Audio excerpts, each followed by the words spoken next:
Hello everyone, welcome back to MST CET crash course. Today we are going to start a new chapter that is function. But before starting with this chapter, आप लोगों को एक काम करना है, इस channel को आपको सब्सक्राइब करना है. इसका फ़ायदा आपको क्या होगा कि इस चैनल पे जो भी एक नए वीडियोस अपलोड होने वाले हैं क्रैश कोर्स के, उसका अपडेट आप तक पहुंच जाएगा. ठीक है, ओके. तो अब हम स्टार्ट करेंगे अपना नया चैप्टर दैट इज़ फंक्शन. 11 का चैप्टर रहेगा. इसका वेटेज एक सिंगल क्वेश्चन आएगा 2 मार्क्स के लिए CET में. लेकिन जो कैलकुलस हम पढ़ते हैं मैथमेटिक्स में, उस कैलकुलस का बहुत ही फंडामेंटल, बहुत ही इंपॉर्टेंट चैप्टर होता है फंक्शन. क्योंकि इसी चैप्टर से शुरुआत होगा कैलकुलस का, शुरू होगा कैलकुलस. इसके सारे कंसेप्ट्स हम डेरिवेटिव इंटीग्रेशन में यूज़ करेंगे. सो इसके कंसेप्ट बहुत ज़्यादा इंपॉर्टेंट है. क्वेश्चन तो एक ही आएगा पेपर में, लेकिन इसके कंसेप्ट डेरिवेटिव में बहुत सारे लगेंगे, फिर इंटीग्रेशन में भी वो बार बार आएगा. ठीक है, तो हम स्टार्ट करते हैं इस चैप्टर को. सबसे पहले बेसिक हमें समझना है कि फंक्शन मतलब होता क्या है. ठीक है ना. तो फंक्शन एक मशीन के टाइप काम करेगा. जनरली मैथ्स में फंक्शन समझाने के लिए वही हम बोलते हैं कि एक मशीन के टाइप फंक्शन काम करेगा, जिसमें क्या होगा, कुछ तो इनपुट आएगा, उस पर प्रोसेसिंग होगा कुछ तो भी, और उसका फिर मशीन आउटपुट देगा, मतलब फंक्शन उसका आउटपुट देगा. ठीक है, तो सबसे पहले इंपॉर्टेंट चीज़ क्या है, जो भी हम यहाँ पे इनपुट देने वाले हैं इस मशीन को, समझो ये मशीन जो दिखा है इस फोटो में, ये मशीन इज फंक्शन, ये अपना फंक्शन है. ठीक है ना. इस फंक्शन में क्या प्रोसेसिंग होने वाला है, तो ये फंक्शन यहाँ पे लिखा है 2x + 3, एफ ऑफ एक्स लिखेंगे हम फंक्शन को. जनरली इसे लिखेंगे एफ ऑफ एक्स, इसको y भी लिखते हैं ना, एफ ऑफ एक्स और y दोनों लेटर्स हम यूज़ कर सकते हैं फंक्शन के लिए. तो एफ ऑफ एक्स ये एफ ऑफ एक्स क्या है, तो जो भी प्रोसेस यहाँ पे होने वाली है उसके लिए रूल है. ठीक है, तो जो यहाँ पे इनपुट आएगा, इनपुट के लिए हम x यूज़ करेंगे. ठीक है, यहाँ पे हमारा इनपुट क्या रहेगा, ऑलवेज x. तो यहाँ पे x आने के बाद इस x पे प्रोसेस होगा ये वाला 2x + 3. x की वैल्यू यहाँ पे सब्स्टिट्यूट करेंगे तो आएगा 4 + 3 7. तो ये मशीन मतलब ये फंक्शन आउटपुट देगा 7. इनपुट हमने दिया है 2, तो आउटपुट क्या मिला 7. तो इस टाइप में फंक्शन काम करेगा. यहाँ पे जो प्रोसेस होने वाला है ये कुछ भी अलग डिफरेंट हो सकता है. ठीक है ना. हमने एक एग्जांपल के लिए 2x + 3 लिखा है, लेकिन मशीन इस टाइप में काम करेगा, मशीन के टाइप में काम करेगा फंक्शन. ठीक है, इनपुट रहेगा और आउटपुट रहेगा. ओके, तो अब जो हम इनपुट दे सकते हैं उस मशीन को, मतलब उस फंक्शन को, जो भी पॉसिबल इनपुट्स है उसका सेट, उसको बोलेंगे डोमेन. मतलब पॉसिबल वैल्यूज ऑफ x, यहाँ पे इनपुट x है तो x की पॉसिबल वैल्यूज क्या रहेगी, उसका सेट इज डोमेन. जो भी आउटपुट पॉसिबल है उस पॉसिबल आउटकम्स का सेट, उसको हम बोलेंगे रेंज, उस फंक्शन की रेंज. तो दो इंपॉर्टेंट कंसेप्ट यहाँ पे क्लियर हो रहे हैं. जो फंक्शन को इनपुट पॉसिबल है उसका सेट इज डोमेन, और फंक्शन का जो आउटपुट पॉसिबल है उसका सेट इज रेंज. ठीक है, तो यहाँ पे हम बोलेंगे इसको y, आउटपुट को बोलेंगे y, इनपुट को बोलेंगे x. तो x की पॉसिबल वैल्यूज का set is domain and y की पॉसिबल वैल्यूज का सेट इज रेंज. ठीक है, ये कंसेप्ट सबको अभी क्लियर होना चाहिए.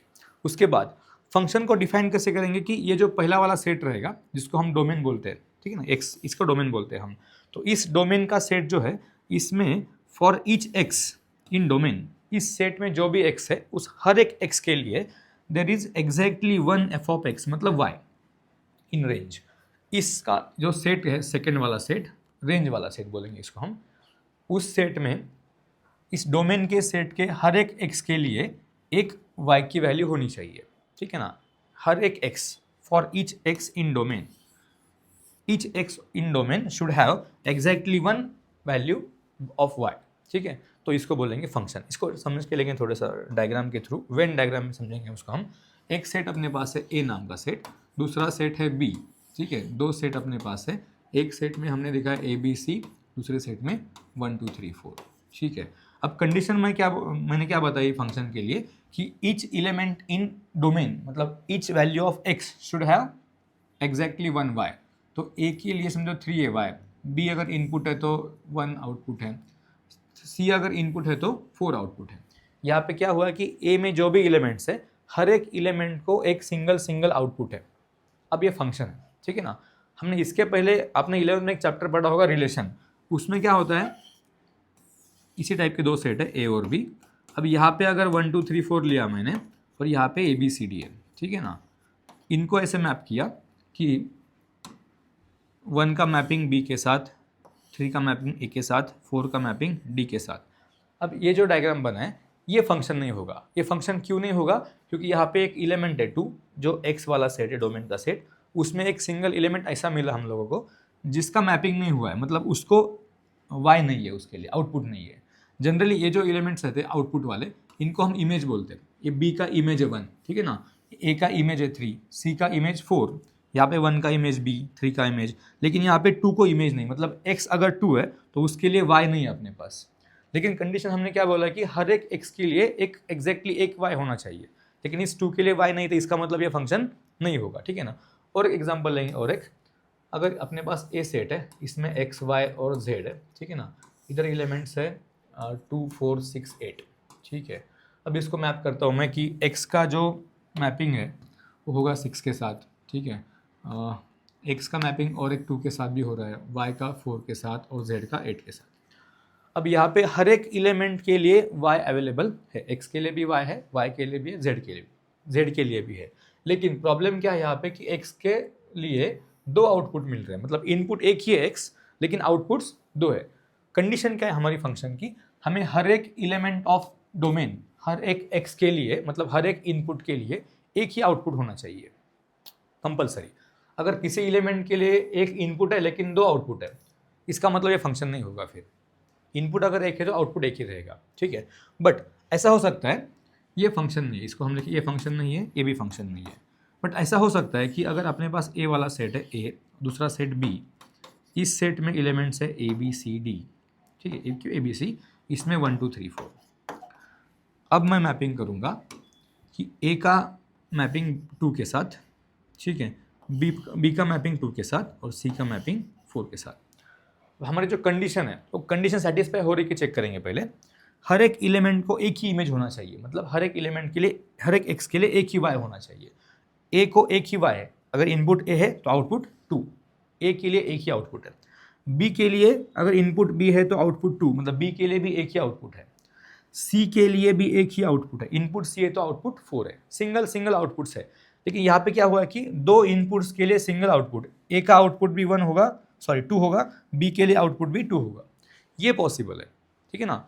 2 इनपुट्स का एक सिंगल आउटपुट, ये चलेगा, इसमें कोई प्रॉब्लम नहीं, क्योंकि हमारी कंडीशन क्या है कि डोमेन का जो सेट है इसको हम सेटिस्फाई करते हैं। इसमें का हर एक element should have 1 image in Y, 1 image in codomain का सेट, ठीक है ना। ओके, तो कोडोमेन और एक कंसेप्ट है कोडोमेन। जनरली क्या होता है कि समझो ये वाला सेट, जो पहला वाला सेट, इसको हम डोमेन का सेट बोलेंगे ना, ये डोमेन है, ठीक है, ये है डोमेन। सेकेंड सेट को जनरली हम कोडोमेन बोलते हैं, ठीक है, ये सेट क्या है, कोडोमेन है। लेकिन इस सेट में जो भी इमेजेस है, मतलब इधर जो एलिमेंट्स है डोमेन में, इनकी जो इमेजेस है, इनका अगर सेट सेपरेट किया, मतलब आउटपुट का सेट, यहाँ पे आउटपुट क्या क्या मिल रहा है हमें, 2 और 4, ये 2 और 4 का जो सेट रहेगा, इस सेट को हम रेंज बोलेंगे। आउटपुट्स का सेट इज रेंज, बट जो एलिमेंट आउटपुट में नहीं है लेकिन उस सेट में है, सेकंड सेट में, तो इस पूरे सेट को कोडोमेन बोलेंगे हम लोग, ठीक है ना। तो अपने पास अभी 3 कंसेप्ट है, domain, codomain and range. Domain मतलब पहला वाला सेट जो कि इनपुट्स का सेट है, ठीक है ना। कंडीशन क्या है फंक्शन के लिए कि उस सेट में जो भी एलिमेंट्स है वहाँ पे हर एक एलिमेंट के लिए एग्जैक्टली एक ही आउटपुट होना चाहिए, एक ही वाई चाहिए, ठीक है ना। अगर वैसा नहीं है तो फिर वो फंक्शन नहीं रहेगा।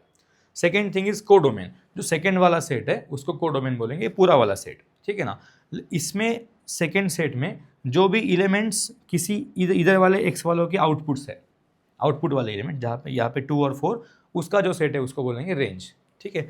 इधर भी देख लो, ये भी फंक्शन था ना, तो यहाँ पे क्या है 1, 3 और 4, इन 3 एलिमेंट का सेट रेंज बनेगा, और ये पूरा सेट जो है बी, इसको बोलेंगे कोडोमेन, ठीक है। तो ये बेसिक 3 चीज़ें, domain, codomain and range, function के लिए हमें पता होनी चाहिए, और ये 2 तो फंक्शन हो नहीं सकते, वहाँ पे हमने एक्सप्लेन किया है, ठीक है ना।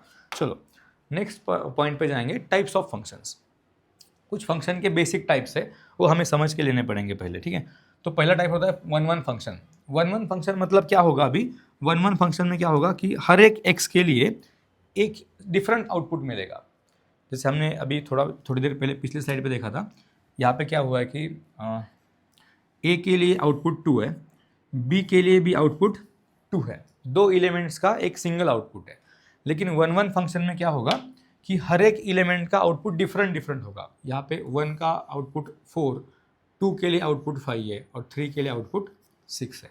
हर एक एलिमेंट के लिए डिफरेंट आउटपुट है। यहाँ पे ऐसा हो नहीं सकता कि 2 एलिमेंट्स का एक सिंगल आउटपुट, तो ये 1 1 नहीं रहेगा फिर, ठीक है ना। 1 1 के लिए कंडीशन क्या आएगी, हर एक एलिमेंट के लिए सेपरेट डिफरेंट वाई होना चाहिए, ठीक है। उसका अपोजिट क्या होगा फिर, मेनी वन फंक्शन। यहाँ पे क्या होगा कि दो, एक से ज़्यादा, मतलब दो या मोर देन टू, कुछ भी, दो, एटलीस्ट दो एलिमेंट्स का आउटपुट एक सिंगल रहेगा वाई। मतलब यहाँ पे देखो, अभी 1 का आउटपुट लिखा है 4, 2 के लिए 5 है, 3 के लिए भी 5 है। जो हमने पिछले साइड पे किया था कि दो इनपुट्स डिफरेंट है 2 और 3, बट उनका आउटपुट एक ही है 5, सेम आउटपुट, तो इसको बोलेंगे मेनी टू वन।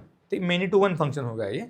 यहाँ पे होगा 1 to 1, 1 फंक्शन, ठीक है। डिफरेंट डिफरेंट इमेजेस रहेगा हर एक एलिमेंट के लिए, उसको बोलेंगे 1 1। जहाँ पे दो या दो से ज़्यादा एलिमेंट्स की इमेज एक ही है, आउटपुट एक ही है, उसको बोलेंगे मेनी वन, ठीक है, सिंपल है। उसके बाद into function and onto function.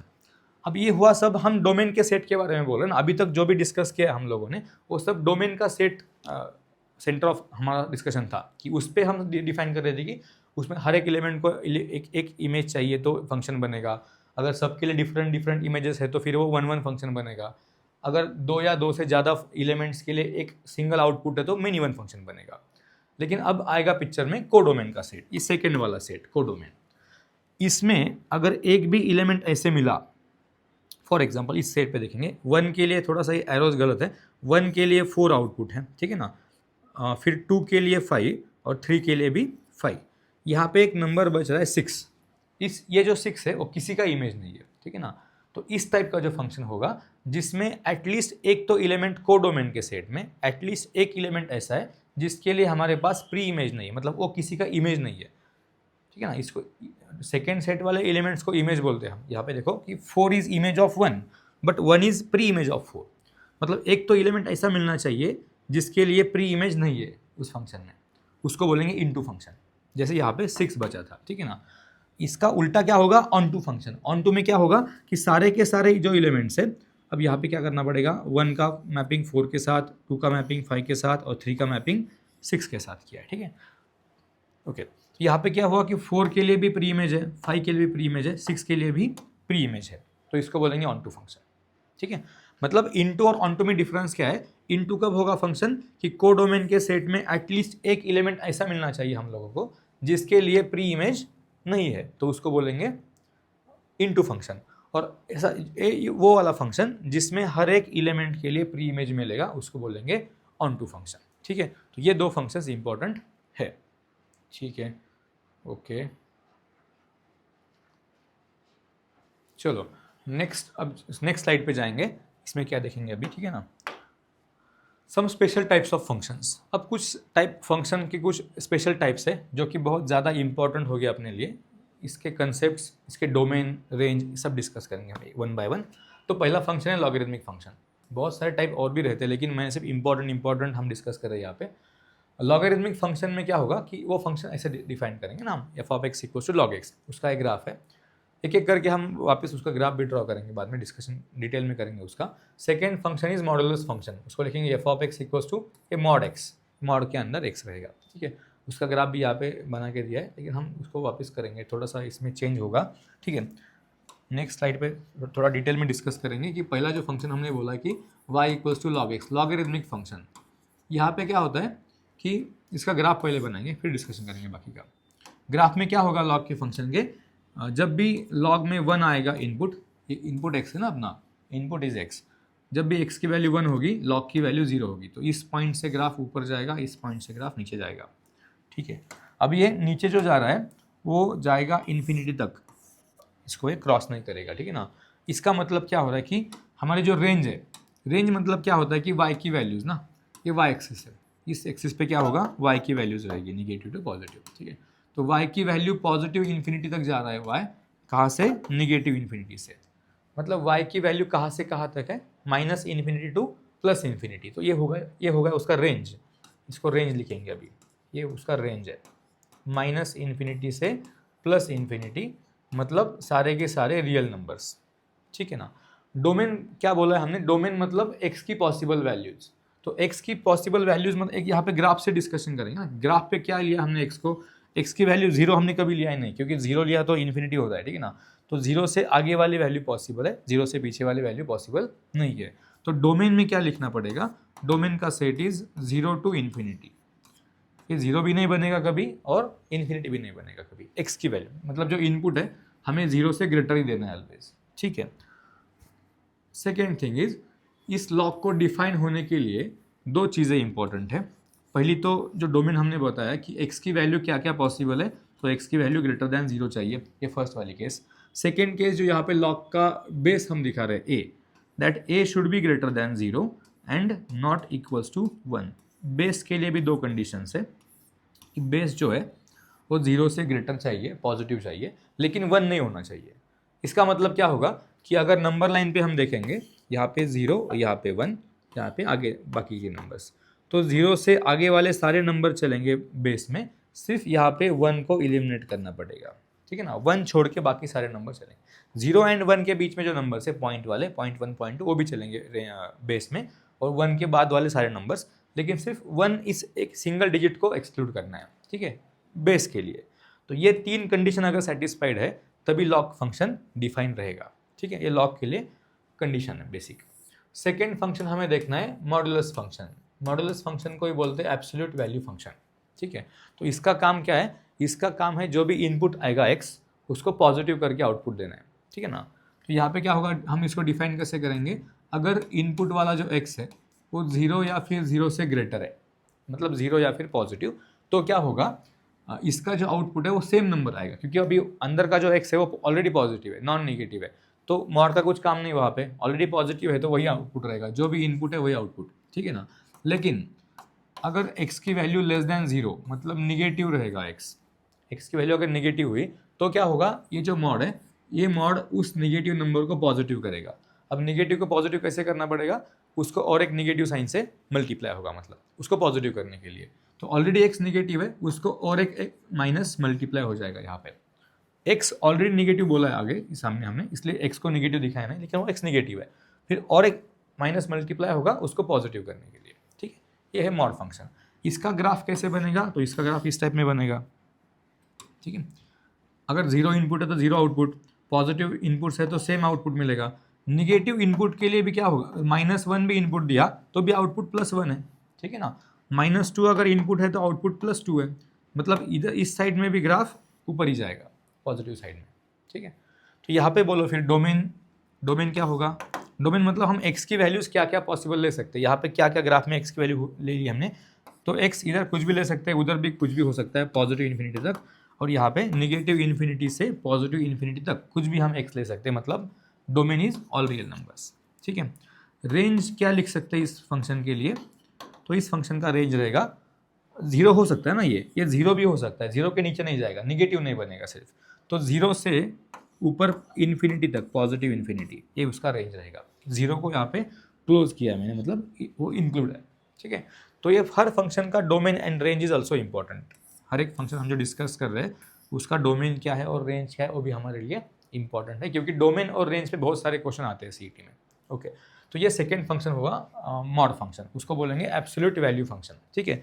Third function हमारे लिए इंपॉर्टेंट है और वो फंक्शन रहेगा स्टेप फंक्शन, ठीक है।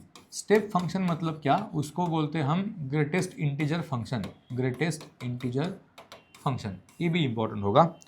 ये फंक्शन हमें इंटीग्रेशन में बार बार आता है, ठीक है ना, डेरिवेटिव में भी आता है, इंटीग्रेशन में भी बार बार आता है। इसका क्या है, इसको डिफाइन ऐसे करेंगे, y equals to square bracket के अंदर x, इसका मतलब ये ग्रेटेस्ट इंटीजर फंक्शन है, ठीक है ना।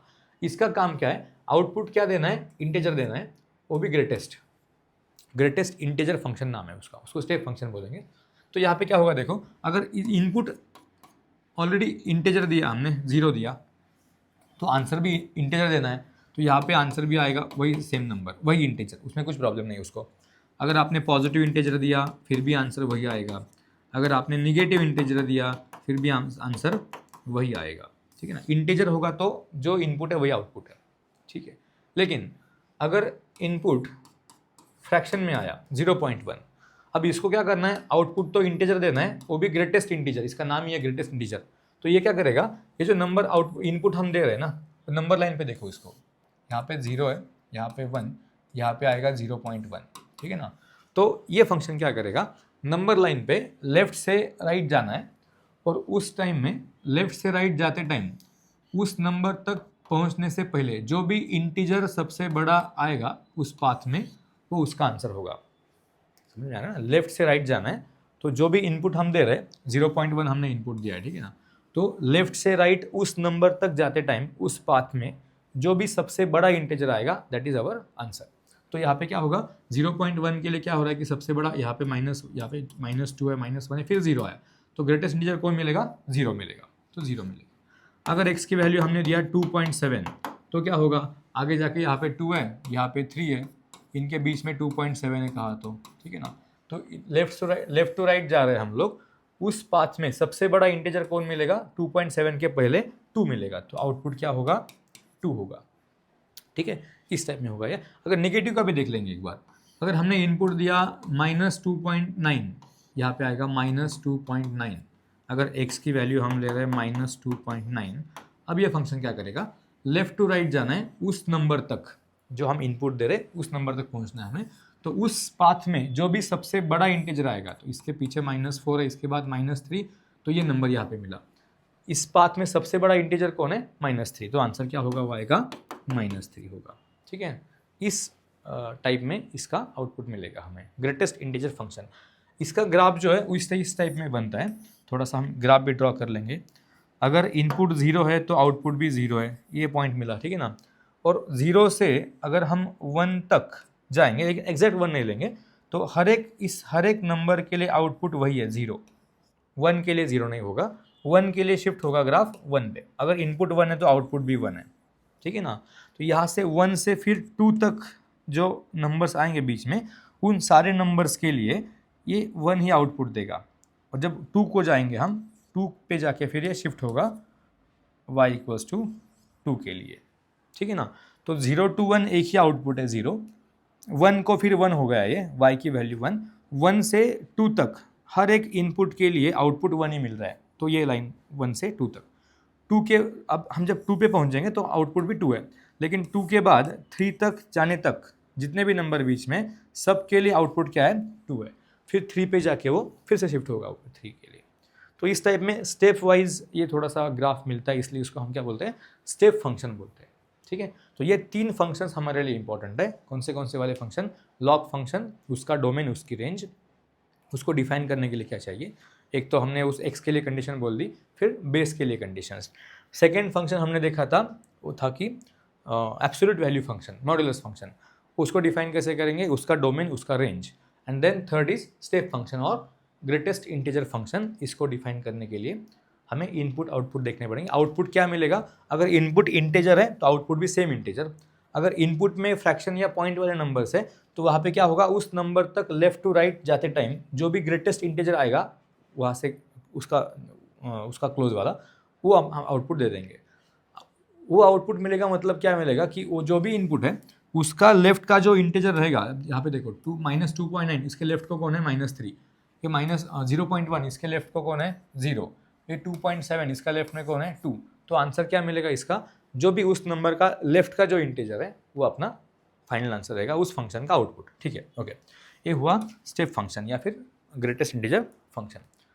नेक्स्ट यहाँ पे क्या होने वाला है ना, हम देखेंगे कुछ कंडीशंस, क्योंकि डोमेन और रेंज फाइंड करने के बहुत सारे क्वेश्चन सीटी में आते हैं।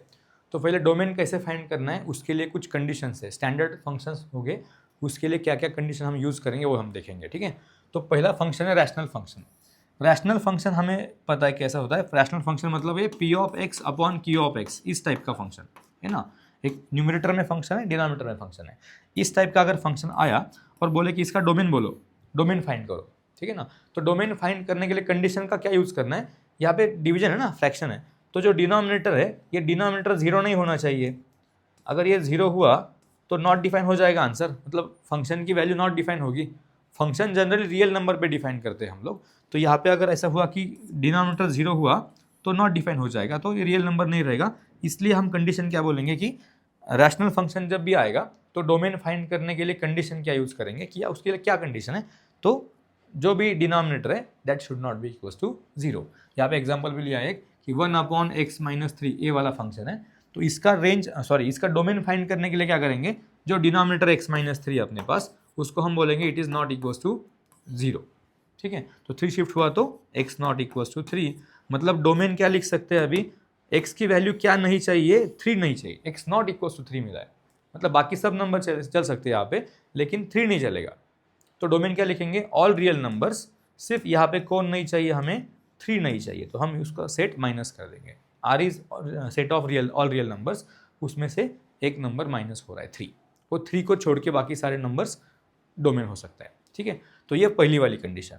सेकेंड कंडीशन है इवन रूट फंक्शंस के लिए। इवन रूट फंक्शन मतलब square root, fourth root and six root, इस टाइप में इवन रूट्स वाले फंक्शन। इसमें क्या कंसेप्ट क्या है थोड़ा देखेंगे। यहाँ पे थोड़ा सा एक्स कर देता हूँ इसको मैं, ठीक है। स्क्वायर रूट के अंदर कंडीशन क्या होती है कि यहाँ पे जो भी नंबर रहेगा, ये जो भी एफ ऑफ एक्स होगा, जो भी टर्म रहेगा, वो टर्म निगेटिव नहीं होना चाहिए। हमने क्वाड्रेटिक से देखा 10th में, रूट के अंदर निगेटिव नहीं चलता हम लोगों को, तो फिर आंसर रियल नंबर नहीं आता है, ठीक है ना, इमेजिनरी नंबर बन जाएगा वो। और हमारा फंक्शन रियल नंबर में डिफाइन है, इसलिए रूट के अंदर जो भी फंक्शन रहेगा, जो भी टर्म रहेगा, दैट शुड बी 0 और 0 से ग्रेटर। जो भी रूट के अंदर टर्म है वो 0 हो सकता है या फिर 0 से ग्रेटर हो सकता है, वो निगेटिव नहीं होगा कभी। तो जब भी हमारे क्वेश्चन में रूट आएगा और डोमेन पूछेंगे, तो हम कंडीशन क्या यूज़ करेंगे, जो भी रूट के अंदर है, इनसाइड द रूट जो भी टर्म है, उसको हम ग्रेटर और इक्वल टू 0 करके सॉल्व करेंगे। इसके लिए पहले हमने देखा कि रैशनल फंक्शन के लिए कंडीशन डिनोमिनेटर को 0 नहीं करना है, नॉट इक्वल टू 0, वहाँ से फाइंड करेंगे कि एक्स क्या नहीं चाहिए, फिर वो रियल नंबर से माइनस कर देंगे। Second type is even root function. इसमें कंडीशन क्या है, रूट के अंदर जो भी टर्म रहेगा वो टर्म शुड बी 0 और 0 से ग्रेटर। तो जो भी यहाँ पे क्वेश्चन में एग्जांपल में दिया है 3 माइनस एक्स का टर्म है रूट के अंदर, तो यहाँ पे डोमेन फाइंड करने के लिए क्या करेंगे, 3 माइनस एक्स को ग्रेटर और इक्वल टू 0 करेंगे, यहाँ से क्या मिलेगा, एक्स लेस और इक्वल टू 3 मिलेगा, ठीक है। यहाँ पे फंक्शन क्या अपना 3 माइनस एक्स है, ठीक है। यहाँ पे थोड़ा करेक्शन करता हूँ मैं, 3 माइनस एक्स, तो डोमेन क्या मिला, एक्स इज लेस और इक्वल टू 3, मतलब 3 और 3 से लेस वैल्यू पॉसिबल है एक्स के, तो डोमेन क्या लिख सकते हैं हम, लेस मतलब कहाँ तक, माइनस इन्फिनिटी तक और इक्वल टू 3, तो माइनस इन्फिनिटी टू 3, ये वाला सेट क्या होगा, डोमेन का सेट है, ठीक है, ओके। ये हुआ फर्स्ट कंडीशन रैशनल फंक्शन के लिए। ये second condition even root function के लिए। अब थर्ड जो है वो है लॉग फंक्शन। लॉग फंक्शन में ऑलरेडी हमने बोल दिया है कि लॉग फंक्शन डिफाइन कब होता है, जब भी लॉग के अंदर जो कुछ होगा, लॉग के अंदर समझो जो भी टर्म है, ये वाला टर्म, हमने पिछली स्लाइड पे लॉग डिफाइन करते टाइम यहाँ पे एक्स लिया था, लॉग एक्स, तो एक्स होगा या फिर जो कुछ भी होगा, that should be greater than 0। हमने वो डिफाइन करते टाइम बोला है लॉग में कि लॉग के अंदर जो भी दिया होगा क्वेश्चन में, ये वाला टर्म, इसको क्या करना पड़ेगा, ग्रेटर दैन 0 करना पड़ेगा, तभी लॉग डिफाइन है। तो लॉग में क्या करेंगे, इस एग्जांपल में देखेंगे, यहाँ पे दिया है log of x plus 2 to base a, तो यहाँ पे x प्लस 2 की जो वैल्यू है वो होनी चाहिए ग्रेटर दैन 0, ये वाली कंडीशन। जो भी लॉग के अंदर होगा उसको क्या करना है, हमें ग्रेटर दैन 0 करना है। तो यहाँ से क्या मिल रहा है, x इज ग्रेटर दैन -2, तो इसका डोमेन क्या होगा फिर, -2 से ग्रेटर मतलब -2 टू इन्फिनिटी, ये बनेगा इसका डोमेन, -2 से ग्रेटर। तो हमने 3 टाइप के फंक्शन अभी स्टडी किए है, मतलब डोमेन फाइंड करने के लिए 3 फंक्शन, 3 उसके टाइप्स। अगर रैशनल फंक्शन है तो क्या कंडीशन, डिनोमिनेटर को 0 नहीं होना है। अगर इवन रूट का फंक्शन है तो क्या कंडीशन, रूट के अंदर जो भी है दैट शुड बी ग्रेटर और इक्वल्स टू 0। और थर्ड कंडीशन क्या है, लॉग फंक्शन के लिए, कि लॉग के अंदर जो भी रहेगा that should be greater than 0। ये 3 चीज़ें हमें ये ध्यान रखनी है डोमेन फाइंड करते टाइम, ठीक है। क्वेश्चन में हम उसको और डिटेल में पढ़ेंगे। चलो नेक्स्ट अभी देखेंगे क्या है कि composite function, inverse function and even and odd function, ये भी कंसेप्ट इंपॉर्टेंट है, ठीक है। तो कंपोजिट फंक्शन तो सबको मालूम है, उसमें कुछ ज़्यादा है नहीं कि अगर आपके पास 2 फंक्शंस दिए उनको कंबाइन करना है, कंबाइन करेंगे तो कंपोजिट फंक्शन बनेगा। कंबाइन कैसे करेंगे, तो एक तो पहला function F of x, example के साथ सॉल्व करेंगे इसको। समझो एफ ऑफ एक्स दिया है, कुछ भी एक्स स्क्वायर प्लस 1 दिया है, ठीक है, X square plus X plus 1 दिया है, और दूसरा एक फंक्शन दिया है जी ऑफ एक्स, ये गिवन है लॉग एक्स, ठीक है। अब क्या करना है, हमें बनाना है F of ji of X, इसको बोलते हैं हम कंपोजिट फंक्शन। हम कंबाइन कर रहे हैं, मतलब अभी किसको कंबाइन कर रहे हैं, एफ फंक्शन और जी फंक्शन को कंबाइन कर रहे हैं हम लोग, ठीक है ना। इसका मीनिंग क्या होगा वो भी देख लेंगे। एफ ऑफ एक्स मतलब क्या है, F of x function F है, इसमें इनपुट एक्स है, ठीक है ना। फंक्शन एफ में इनपुट एक्स है, मतलब वो जो वेरिएबल यूज़ करने वाले हम लोग वो एक्स है। अब जब भी हम ऐसे लिखते हैं ना कि एफ ऑफ एक्स, उसके बाद हमने लिखा एफ ऑफ 1, तो इसका मीनिंग क्या होगा फिर कि यह फंक्शन में x की जगह पे क्या सब्स्टिट्यूट करना है, 1 सब्स्टिट्यूट करना है। जो भी नंबर यहाँ पे लिखेंगे ब्रैकेट के अंदर वो इस x को रिप्लेस करेगा फंक्शन में, ठीक है ना। तो यहाँ पे क्या हो रहा है कि f के अंदर क्या है, g ऑफ x, मतलब f फंक्शन में जहाँ भी x आएगा वो x को रिप्लेस कौन करेगा, g ऑफ x फंक्शन पूरा रिप्लेस करेगा उसको, इसका मतलब देखो अभी एफ फंक्शन का है हमारा, ये वाला फंक्शन है, इसमें जो जहाँ भी एक्स है उस एक्स की जगह जगह पे कौन आएगा, अभी जी ऑफ एक्स आएगा। तो फंक्शन क्या बनेगा, ये जी ऑफ एक्स का स्क्वायर, ठीक है ना, जी ऑफ एक्स का square plus, sorry G of X भी गिवन है, हम जी ऑफ एक्स फंक्शन लिखेंगे जो भी है। जी ऑफ एक्स कौन है, लॉग एक्स है, तो पहला टर्म एक्स की जगह पे आएगा लॉग एक्स, क्योंकि एक्स को रिप्लेस करना है जी ऑफ एक्स से, उसका स्क्वायर है तो लॉग एक्स का स्क्वायर प्लस सेकेंड टर्म में वापस एक्स आया तो एक्स मतलब क्या करना है अभी, log X G of x, तो लॉग एक्स और प्लस 1, ये बन गया composite function F of ji of X. अब ऐसा भी हो सकता है कि हम इसको G of F of X भी बना सकते हैं, G of F of X इस टाइप में भी हो सकता है। तो यहाँ पे क्या होगा फिर, जो जी फंक्शन है उसमें एक्स की जगह पे रिप्लेस होगा एफ ऑफ एक्स, जहाँ पे जी फंक्शन में जी फंक्शन में एक्स आएगा, यहाँ पे एक्स है लॉग एक्स, उस एक्स को रिप्लेस करना पड़ेगा इस पूरे एफ ऑफ एक्स फंक्शन से। तो क्या बनेगा ये composite function, log of X को रिप्लेस करेगा ऊपर वाला function X square plus X plus 1, ठीक है। तो ये F of ji of x, G of F of X. ऐसा भी हो सकता है कि एफ ऑफ एक्स बना दो, ठीक है ना, हम भी वो भी बना सकते हैं कि एफ फंक्शन में एक्स को रिप्लेस करना है पूरे उसी फंक्शन से, एफ ऑफ एक्स फंक्शन से, या फिर जी ऑफ एक्स, ये भी फाइंड हो सकता है कि जी फंक्शन में रिप्लेस करना है एक्स को जी ऑफ एक्स फंक्शन से, ठीक है, ठीक है। तो ये हुआ कंपोजिट फंक्शन। जनरली यहाँ पे क्या होता है कि समझो एक सेट है, पहला वाला सेट ए सेट, दूसरा सेट है बी, और एक फंक्शन है अपने पास ए टू बी, ठीक है, कुछ मैपिंग है इस टाइप में जो भी होगा कुछ, और फिर अनदर एक सेट है अपने पास सी सेट, ठीक है ना, उसमें भी कुछ एलिमेंट है, और इनका जो एफ फंक्शन सोचो, ये फंक्शन एफ है, अगर इस एफ फंक्शन के जो आउटपुट्स है ये वाले आउटपुट्स, ठीक है, इनको अगर सेकेंड फंक्शन के लिए इनपुट करके यूज़ कर रहा हूँ मैं, ये नेक्स्ट फंक्शन जी फंक्शन दिखा रहा हूँ यहाँ पे, तो अगर ये जो इन आउटपुट्स है एफ फंक्शन के, इनको अगर हमने दूसरे फंक्शन के इनपुट्स करके यूज़ किया, यहाँ पे कुछ भी हो सकता है वो, तो ये फंक्शन बनेगा जी फंक्शन। अब जी फंक्शन के लिए क्या है, जो एफ के आउटपुट्स है ये वाले आउटपुट्स, ये सेकेंड फंक्शन के लिए क्या हुए, जी फंक्शन के लिए इनपुट्स बन गए, ठीक है ना। तो ये क्या बनेगा फिर, जी ऑफ एफ ऑफ एक्स बनेगा। मतलब अभी क्या हो रहा है कि एफ ऑफ एक्स मतलब एफ का आउटपुट है ना, तो एफ फंक्शन के जो भी आउटपुट्स है वो जी फंक्शन के लिए इनपुट है। ये जो फंक्शन बन रहा है ये एंड तक, तो ये बनेगा जी ऑफ एफ ऑफ एक्स, ठीक है। मतलब एक फंक्शन के आउटपुट्स सेकेंड फंक्शन के लिए इनपुट है, तो वहाँ पे बनेगा कंपोजिट फंक्शन, ठीक है। अब सेकेंड जो है इनवर्स फंक्शन, इसको भी डिस्कस कर लेंगे थोड़ा सा। इनवर्स फंक्शन में क्या होगा, इनवर्स फंक्शन में एक तो बेसिक कंडीशन आपको मालूम होनी चाहिए, इनवर्स फंक्शन कब पॉसिबल है किसी फंक्शन का। समझो अपने पास एफ ऑफ एक्स फंक्शन है, इसका इनवर्स हम ऐसे लिखेंगे ना, एफ इनवर्स ऑफ एक्स, ठीक है। तो ये पॉसिबल कब है, ये एग्जिस्ट कब होगा, इफ़ जो एफ ऑफ एक्स फंक्शन है दैट शुड बी 1 1, हमने स्टार्टिंग में 1 1 मेनी 1 इंटू ऑन टू सीखा था, 1 1 एंड ऑन टू होना चाहिए, ठीक है ना। तो फंक्शन एफ अगर 1 1 एंड ऑन टू है तभी इसका इनवर्स एग्जिस्ट होगा, मतलब पॉसिबल होगा, अदरवाइज इनवर्स पॉसिबल नहीं है, ठीक है ना। ये बेसिक कंडीशन है। क्यों नहीं है, तो अगर समझो यहाँ पे एक फंक्शन दिखाएंगे एफ फंक्शन, ठीक है ना, ए टू बी, यहाँ पे कुछ ए बी सी है, ठीक है, और यहाँ पे 1 2 3 है, ठीक है। तो मैपिंग कर देंगे कुछ इस टाइप में कि ए का इमेज 3 है, बी का 1, सी का 2। अब ये फंक्शन क्या दिखाया मैंने, 1 1 भी है, हर एक एलिमेंट के लिए डिफरेंट डिफरेंट इमेज है, एंड ऑन टू भी है। ऑन टू मतलब जो कोडोमेन का सेट है उसमें कोई भी एलिमेंट बाकी नहीं है जिसको प्री इमेज नहीं है, ऐसा कोई एलिमेंट नहीं है। तो ये फंक्शन 1 1 भी है एंड ऑन टू भी है, ठीक है ना, 1 1 ऑन टू फंक्शन दिखा है यहाँ पे। अगर ऐसा नहीं होता तो प्रॉब्लम क्या है, अगर फंक्शन मेनी वन है, सोचो मेनी वन का क्या होगा, डायग्राम कैसे बनेगा, वेन डायग्राम, कि यहाँ पे कुछ तो एलिमेंट्स है, यहाँ पे भी कुछ एलिमेंट्स है। मेनी वन में क्या होगा, 2 इनपुट्स के लिए एक सिंगल आउटपुट, ठीक है, इसका भी आउटपुट यही एलिमेंट्स, सेकेंड वाले इनपुट का भी आउटपुट वही सेकेंड वाला एलिमेंट, 2 इनपुट्स के लिए सिंगल आउटपुट, ये मेनी टू वन फंक्शन हुआ।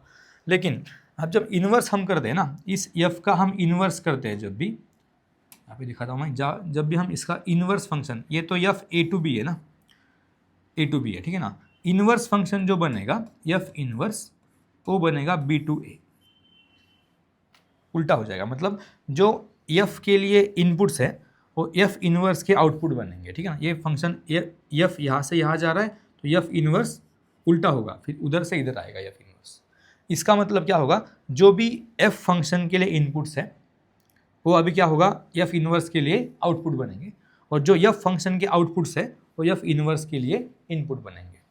तो ये वाला एफ फंक्शन है, ये वाला एफ इनवर्स फंक्शन है।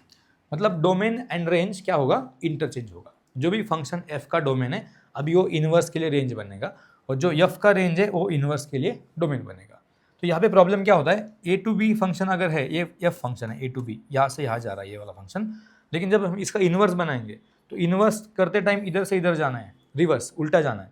तो इस एलिमेंट के लिए क्या हुआ, अभी दो डिफरेंट इमेजेस मिल रही है, एक सिंगल एलिमेंट के लिए दो डिफरेंट इमेजेस। तो इसको तो फंक्शन नहीं बोलेंगे ना हम, तो बेसिक डेफिनेशन क्या है फंक्शन का, एक इनपुट के लिए एक ही आउटपुट चाहिए। तो यहाँ पे एक इनपुट के लिए दो आउटपुट मिल रहा है, इसलिए ये फंक्शन इनवर्स इसका पॉसिबल नहीं होगा।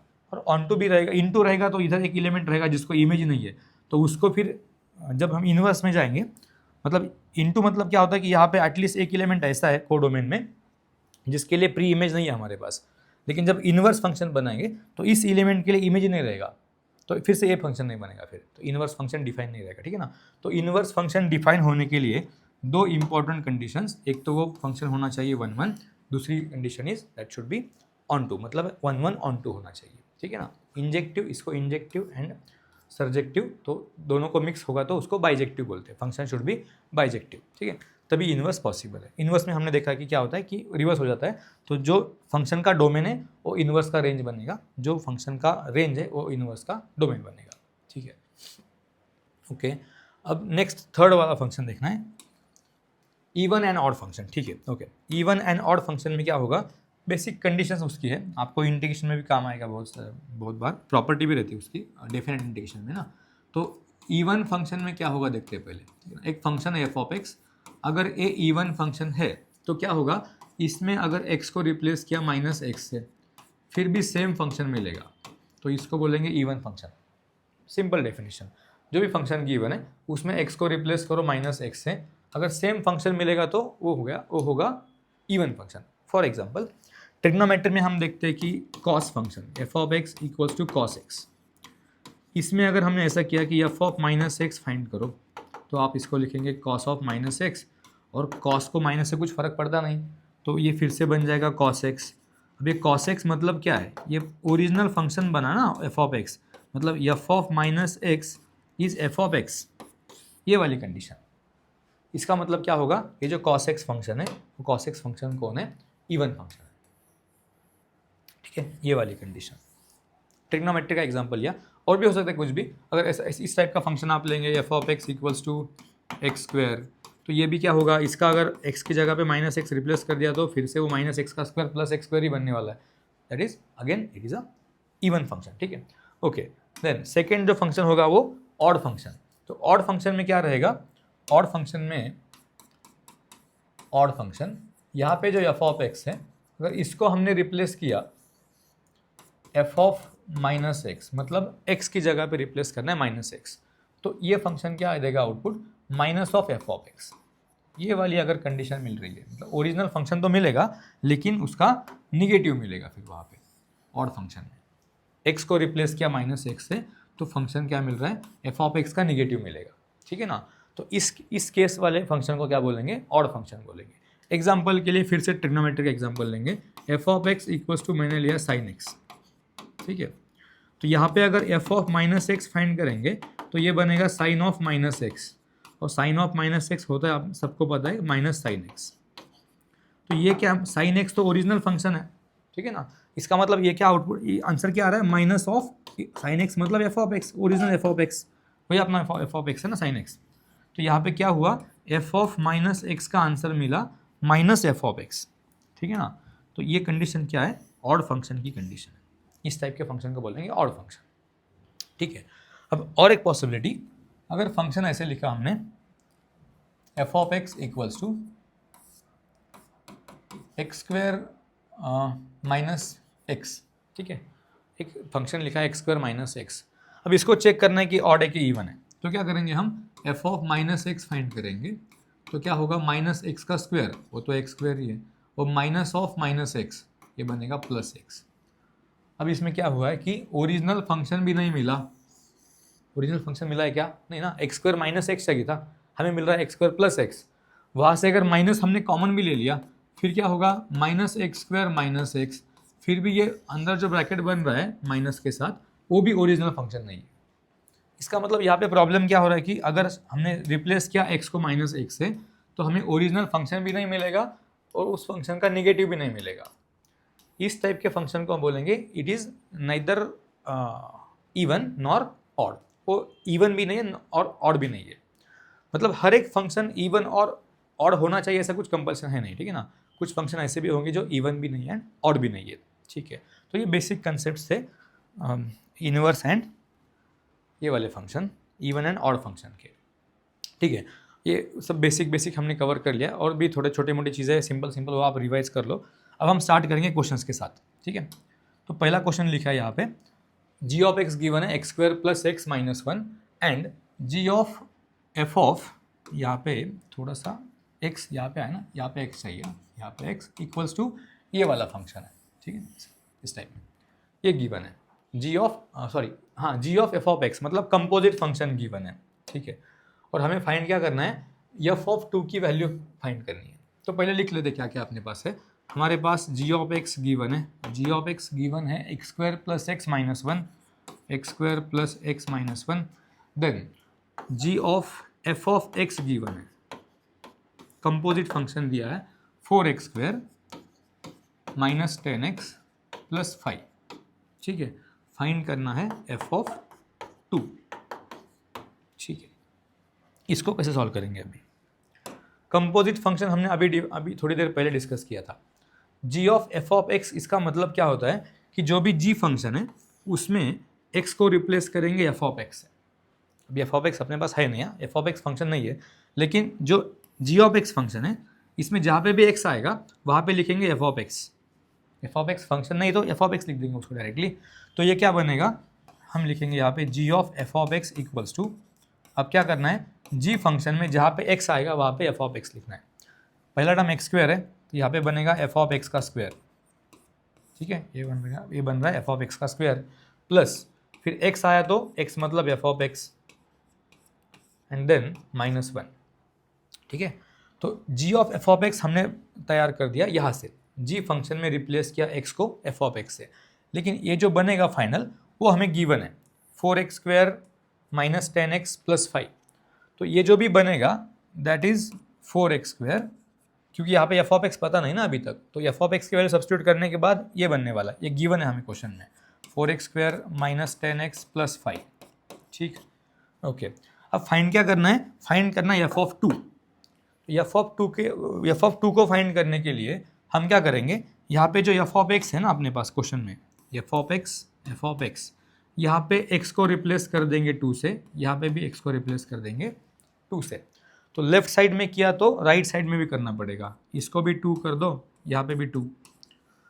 फिर क्या होगा, एफ ऑफ एक्स की जगह पे एफ ऑफ टू बनेगा, फिर एफ ऑफ टू की वैल्यू हम फाइंड कर सकते हैं यहाँ से, ठीक है। हम ट्राई करेंगे इसको कैसे हो सकता है। तो ये बनेगा एफ ऑफ टू का स्क्वायर, थोड़ा सा ऐसा लिखता हूँ इसको मैं, एफ ऑफ टू का square plus F of two, second term is F of two minus one equals to, यहाँ पे भी 2 सब्स्टिट्यूट करना है ना, तो 2 का स्क्वायर 4 इंटू 4 16 माइनस 20 प्लस 5, तो ये क्या बनेगा माइनस 4 एंड प्लस 5 मतलब प्लस 1। तो ये ओके क्वाड्रेटिक बन रहा है एफ ऑफ टू में, ठीक है। तो इसको सिंप्लीफाई करने के लिए हम लोग क्या करेंगे, अभी यहाँ पे एफ ऑफ टू को टी लिख दो, थोड़ी देर सॉल्व करना है क्वेश्चन, उसके लिए क्या करूँगा मैं, एफ ऑफ टू को टी लिखूंगा। तो क्वेश्चन क्या बन रहा है, टी स्क्वायर, फिर से चेक करना पड़ेगा, एफ ऑफ टू का स्क्वायर मतलब T square plus F of two मतलब टी, और ये 1 इधर माइनस होगा तो -2, ठीक है। तो t -2 लिखना है आगे, प्लस t -2 इक्वल्स टू 0। इसको स्प्लिट किया तो क्या होगा 2 - 1, तो t की वैल्यूज़ आर -2 और t की वैल्यू आएगी +1। और t मतलब क्या है, t मतलब एफ ऑफ टू है, तो इसका मतलब है कि एफ ऑफ टू की 2 वैल्यूज़ पॉसिबल है, -2 एंड देन 1, दोनों आंसर पॉसिबल है, ठीक है, -2 एंड 1। अब जाएंगे हम ऑप्शन में चेक करना पड़ेगा क्या है, -2 भी गिवन है, 1 भी गिवन है। यहाँ पे ऑप्शन का प्रॉब्लम है फिर, ठीक है ना, ऑप्शन गलत है, ऑप्शन रॉन्ग है, दोनों आंसर्स पॉसिबल है, -2 एंड 1, ठीक है, ओके, ये हम CET के 24-25 के क्वेश्चंस कर रहे हैं एक्चुअल। तो यहाँ पे मे बी CET सेल से कुछ मतलब पेपर में मिस्टेक होगा, दोनों ऑप्शन करेक्ट आ गए, वो प्रॉब्लम भी हो सकता है। ठीक है, क्वेश्चन ये 24 का क्वेश्चन था बाय द वे। ठीक है, चलो नेक्स्ट क्वेश्चन देखेंगे। नेक्स्ट क्वेश्चन में क्या दिया है, डोमेन ऑफ फंक्शन, इसका डोमेन फाइंड करना है। ओके, हमने डोमेन के लिए 3 कंडीशन देखी थी। एक तो रैशनल फंक्शन के लिए condition denominator should not be equals to 0। Second condition log function के लिए लॉग के अंदर जो भी रहेगा that should be greater than 0। Third condition even roots के लिए रूट के अंदर जो भी रहेगा दैट शुड बी ग्रेटर और इक्वल्स टू 0। तो यहाँ पे कौन सी कंडीशन यूज हो सकती है वो देखेंगे पहले। रैशनल फंक्शन भी है, मतलब ऊपर लॉग है, लॉग ऑफ बेस में 2x + 3 divided bye x² + 3x + 2, ये गिवन है f(x). अब डोमेन फाइंड करने के लिए जो भी हमारे पास कंडीशंस है उसमें से 2 कंडीशन हम यूज़ करने यहाँ पे करेंगे, क्योंकि न्यूमरेटर में लॉग है उसके लिए भी एक कंडीशन अपने पास है। डिनोमिनेटर ये रैशनल फंक्शन भी हो रहा है तो डिनोमिनेटर के लिए भी कंडीशन है नॉट इक्वल टू 0। तो पहली जो कंडीशन यूज़ करनी पड़ेगी न्यूमरेटर के लिए दैट इज लॉग के अंदर जो भी गिवन है, मतलब x + 3 it should be greater than 0। यहाँ से क्या मिलेगा, x should be greater then -3, ये पहली वाली कंडीशन। ठीक है, अब सेकेंड कंडीशन पे आओ। सेकेंड कंडीशन में क्या होगा, जो डिनोमिनेटर है denominator should not be equals to 0 वाली कंडीशन, रैशनल फंक्शन। तो डिनोमिनेटर में क्या है, x² + 3x + 2, ये हमें नॉट इक्वल टू 0 चाहिए। ठीक है, इसको कैसे सॉल्व करेंगे अभी, अगर इसको इक्वल टू 0 किया तो हमारा क्वाड्रेटिक इक्वेशन बन रहा है, उसको सॉल्व करेंगे। पहले इसको स्प्लिट करो, 2 और 3 मतलब 2 + 1 + 2 + 1, तो x की वैल्यू -2 एंड x की वैल्यू -1। 2 x की वैल्यू पॉसिबल है, लेकिन कब पॉसिबल है, अगर ये इक्वल्स टू 0 है तो इसको इक्वल टू 0 एज्यूम करके सॉल्व किया हम लोगों ने इक्वेशन को उस, तो x के वैल्यूज़ मतलब रूट्स है इक्वेशन के, तो हमें तो 0 नहीं चाहिए ना। रूट्स का मतलब क्या होता है, इन 2 पॉइंट्स पे वो वाला टर्म 0 बनेगा क्वाड्रेटिक, और हमें 0 नहीं चाहिए, इसका मतलब हमें ये 2 वैल्यूज़ नहीं चाहिए। x should not be equals to -2 and x should not be equals to -1। तो इन दोनों को कंबाइन करो अभी, कि एक तो x -3 से ग्रेटर भी चाहिए, नंबर लाइन पे देखेंगे, थोड़ा समझ लेंगे पहले। यहाँ पे क्या है कि -3 है, -2 चाहिए हमें, -1 चाहिए। ठीक है, पहली कंडीशन में क्या आया अपना आंसर कि x should be greater then -3, मतलब -3 नहीं चाहिए लेकिन उससे ग्रेटर नंबर सब चल सकते हैं उसमें x की वैल्यूज़। ठीक है ना, बट सेकेंड कंडीशन क्या बोल रही है कि x -2 नहीं चाहिए, -1 नहीं चाहिए, तो -2 को कैंसिल करना पड़ेगा, यहाँ से -1 को भी कैंसिल करना पड़ेगा। इसका मतलब डोमेन क्या बोलेंगे, -3 टू इन्फिनिटी, बट वहाँ से ये 2 नंबर्स को हटा दो। ठीक है, तो ऑप्शन चेक करेंगे, -3 टू इन्फिनिटी कहाँ पे, यहाँ पे -3 टू इन्फिनिटी, और वही 2 नंबर्स हमारे जो आए x की वैल्यूज़ उनको यहाँ पे वो सेट यहाँ से माइनस हुआ है। ये भी एक सेट होता है इंटरवल, तो इस सेट में से ये वाला सेट माइनस होगा। This is the domain. तो डोमेन के लिए 2 कंडीशन हमने यूज़ किया है यहाँ पे, लॉग की एक condition and second is rational function की कंडीशन। ठीक है, चलो नेक्स्ट क्वेश्चन देखेंगे। डोमेन और रेंज के बहुत सारे क्वेश्चन आएंगे पेपर में।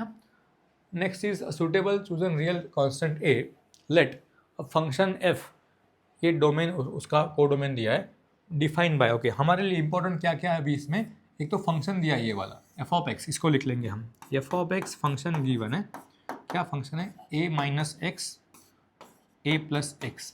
ठीक है, उसके बाद x की वैल्यू -a नहीं है, f(x) की वैल्यू -a नहीं है, ये वाली कंडीशन गिवन है इंपॉर्टेंट। f(x) कंपोजिट फंक्शन दिया है, f(x), ये क्या होगा, तो ये होगा x, जैसा गिवन है क्वेश्चन में। देन फाइंड करना है फाइंड क्या करना है, f(-1/5). ठीक है, इसकी वैल्यू फाइंड करनी है। ओके, तो सबसे पहले प्रॉब्लम कहाँ पे वो फाइंड करेंगे, ठीक है ना। प्रॉब्लम कहाँ पे, फंक्शन तो गिवन है f(x), लेकिन इसमें एक अननोन है a, इसकी वैल्यू नहीं मालूम हमें। ठीक है ना, अगर o मिल जाए तो f(x) पूरा बनेगा, और फिर यहाँ से x की वैल्यू -1/5 रख देंगे यहाँ पे, तो आंसर आ जाएगा। सिर्फ ये a की वैल्यू फाइंड करने का टारगेट है अभी। उसके लिए क्या करेंगे, सेकेंड वाली condition, f(x) equals to x, तो यहाँ पे कंपोजिट बनाना पड़ेगा फंक्शन को, जो बाहर फंक्शन है f, इसके अंदर x को रिप्लेस करना है f(x) से, तो क्या बनेगा, f(x), हम यहाँ पे लिखेंगे f(x). ओके, f फंक्शन में a - x की जगह पे पूरा function a - x upon a + x, x को रिप्लेस कर रहे हैं हम लोग f(x) से। ठीक है ना, डिवाइडेड बाय फिर से a प्लस एक्स मतलब a minus x upon a plus x. ठीक है, ये हुआ एफ ऑफ एक्स। इसको थोड़ा सिंप्लीफाई करना पड़ेगा। ठीक है, सिंप्लीफाई करेंगे इसको, क्रॉस मल्टीप्लाई करो तो ये बनेगा A square plus A X minus A minus minus plus X. Denominators दोनों के कैंसिल होने वाले हैं। यहाँ पे भी क्रॉस करेंगे तो ए square plus A x plus A minus X. ठीक है, इसका वैल्यू गिवन है एक्स, क्वेश्चन में दिया ना, एफ ऑफ एक्स क्या है, एक्स है। तो ये सब इक्वल्स टू क्या है, एक्स है। अब इसको सॉल्व करने के लिए क्रॉस मल्टीप्लाई करेंगे ना, डिनोमिनेटर उधर मल्टीप्लाई होगा तो इक्वेशन क्या बन रहा है हमारा, A square plus A X minus A plus X equals to, ये पूरा टर्म एक्स के साथ मल्टीप्लाई होगा तो ये बनेगा A square x plus A x square plus A X minus x square. यहाँ से क्या हो रहा है, ए एक्स और ए एक्स कैंसिल हो रहा है दोनों साइड से। ठीक है, ए एक्स का टर्म कैंसिल। अब सारे टर्म्स एक साइड में ले लेंगे हम लोग।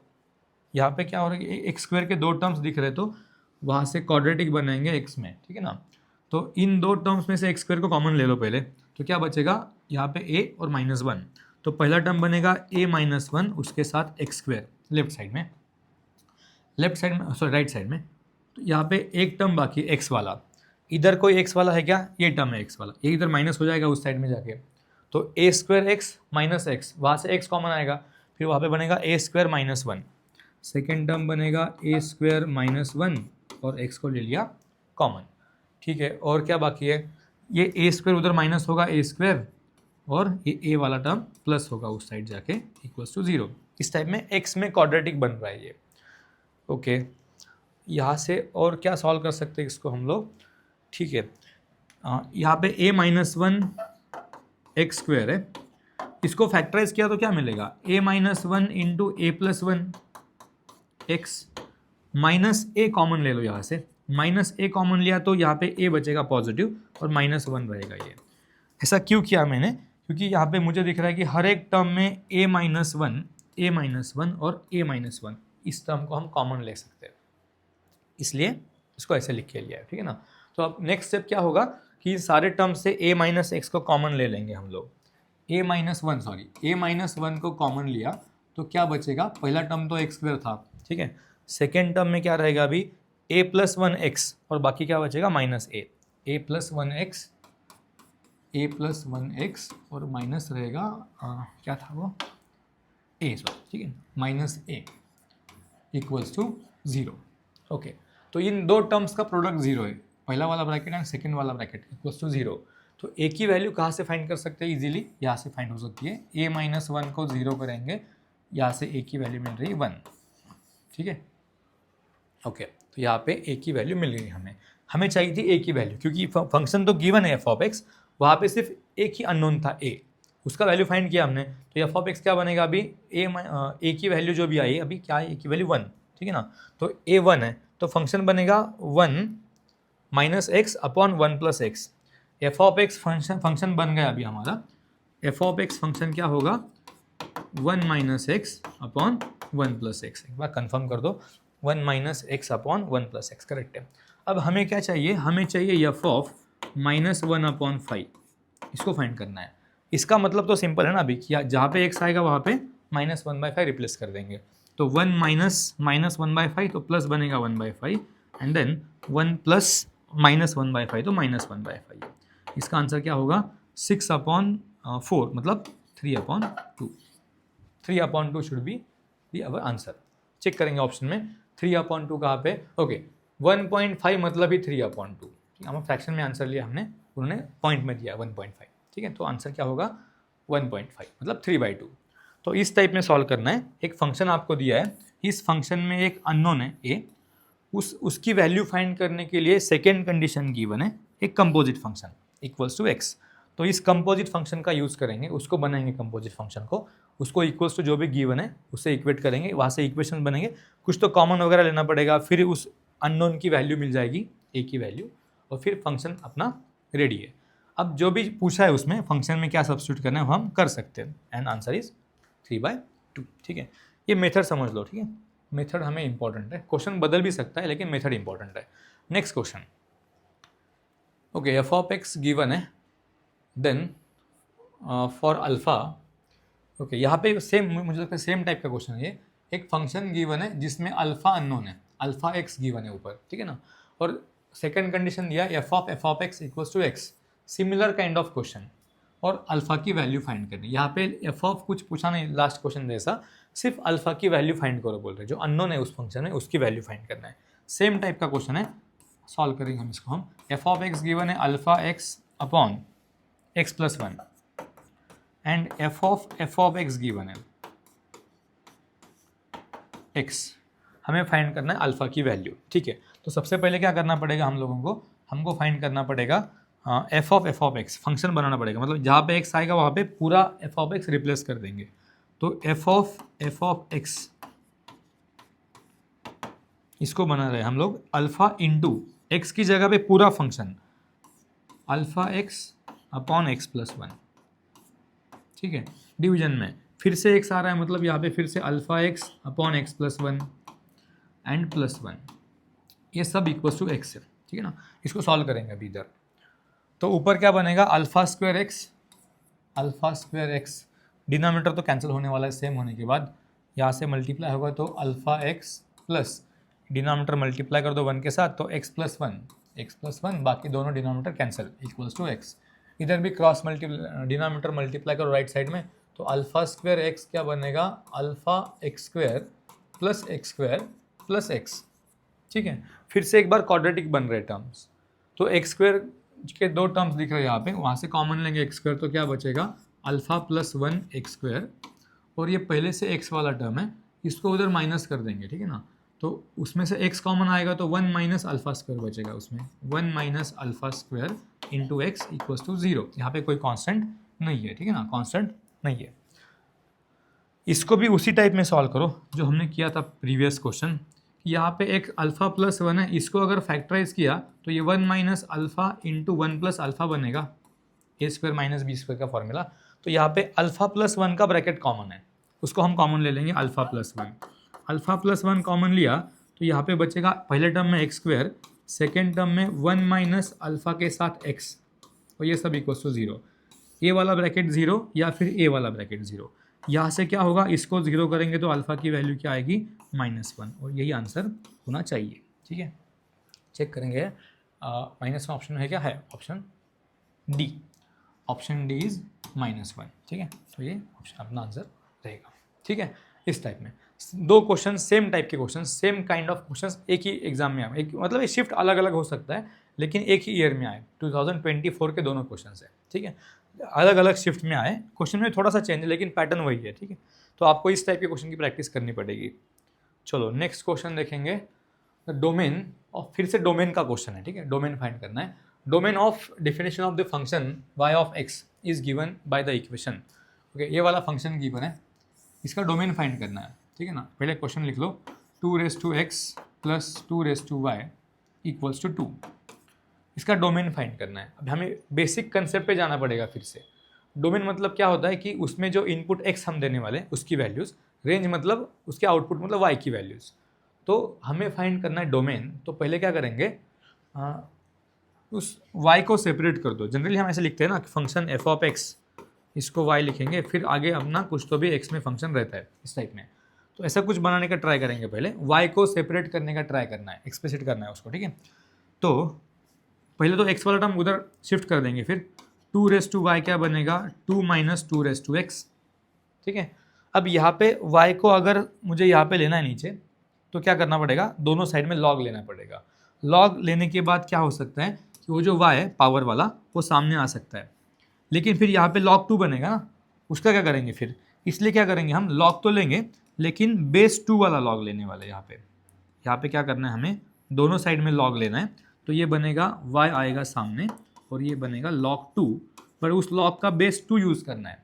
बेस तो हम अपने चॉइस से ले सकते कुछ भी, राइट साइड में भी log बनेगा, इसका भी बेस 2 है और ये 2 माइनस 2x है, ठीक है।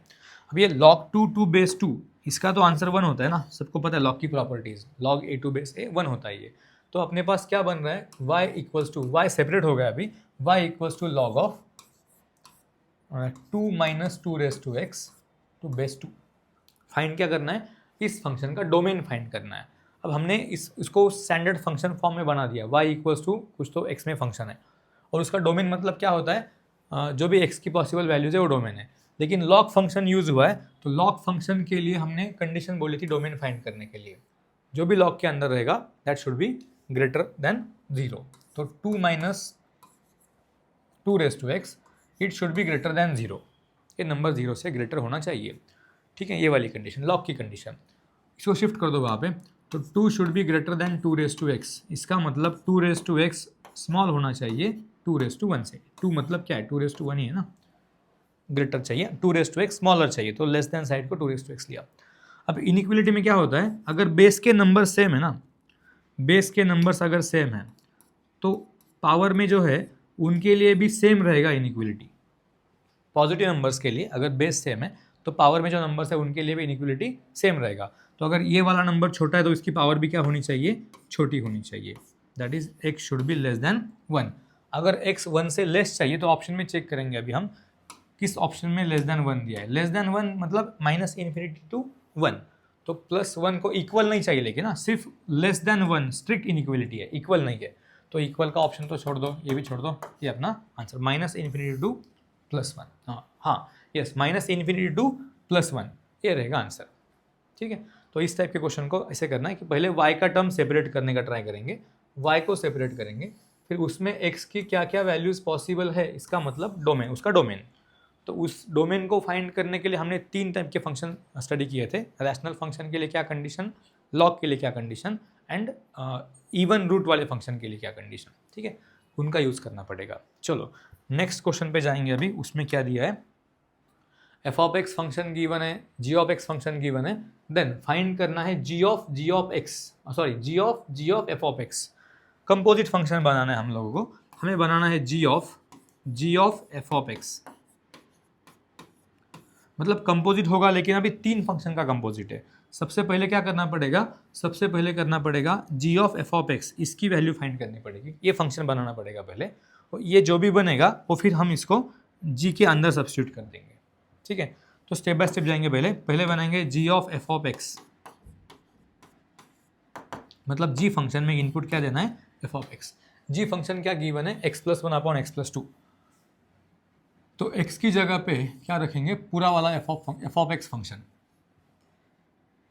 x upon 2 minus x plus 1 divided bye, फिर से नीचे x है, इसको भी रिप्लेस करेंगे इसी फंक्शन से, तो ये बनेगा x अपॉन 2 माइनस एक्स और प्लस में 2।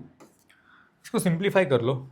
ठीक है, डिनोमिनेटर सेम होगा और देन कैंसिल भी होगा, तो x plus 2 minus x and x plus 4 minus 2x, ये वाला फंक्शन बन रहा है। इसको और सिंप्लीफाई करेंगे, x कैंसिल हो रहा है यहाँ से, तो 2 अपॉन ये बनेगा 4 माइनस एक्स। ठीक है, ये फंक्शन कौन है अभी, ये G of F of x बन गया, जी ऑफ एफ ऑफ एक्स, इसको कंपोजिट किया है जी और एफ को। अब हमें क्या चाहिए, ये जो फंक्शन बना है यहाँ पे, ये फंक्शन इनपुट करके चाहिए इस फंक्शन के लिए, बाहर के जी फंक्शन के लिए जो हमने बनाया है वो इनपुट देना है किसको, इस जी फंक्शन को। मतलब फिर से एक बार जी फंक्शन में जहाँ पे एक्स आ रहा है, यहाँ पे न्यूमरेटर में और यहाँ पे डिनोमिनेटर में, इन दोनों एक्स को रिप्लेस करना पड़ेगा इस फंक्शन से, जी ऑफ एक्स जो हमने अभी बनाया वो। ठीक है, तो अब क्या बनेगा, ये जी फंक्शन में एक्स को रिप्लेस करेंगे, हम बना रहे हैं अभी जी ऑफ एफ ऑफ एक्स। ठीक है, तो जी फंक्शन में जहाँ पे एक्स आएगा उसको रिप्लेस करेंगे 2 अपॉन 4 माइनस एक्स से, तो ये बनेगा 2 upon 4 minus x plus 1 divided by 2 upon 4 minus x plus 2। Simplify कर दो इसको, तो 2 plus 4 minus x divided by 2 plus 8 minus 2x, that is 6 minus x upon 10 minus 2x। This should be our answer. 6 minus x चाहिए numerator में, तो ये तो option eliminate कर दो 6 माइनस एक्स इन दोनों में, और नीचे चाहिए 10 माइनस 2x, यहाँ पे प्लस है, ये भी गया, तो आंसर क्या होगा, option D, 6 minus x upon 10 minus 2x, ये हमारा फाइनल आंसर है।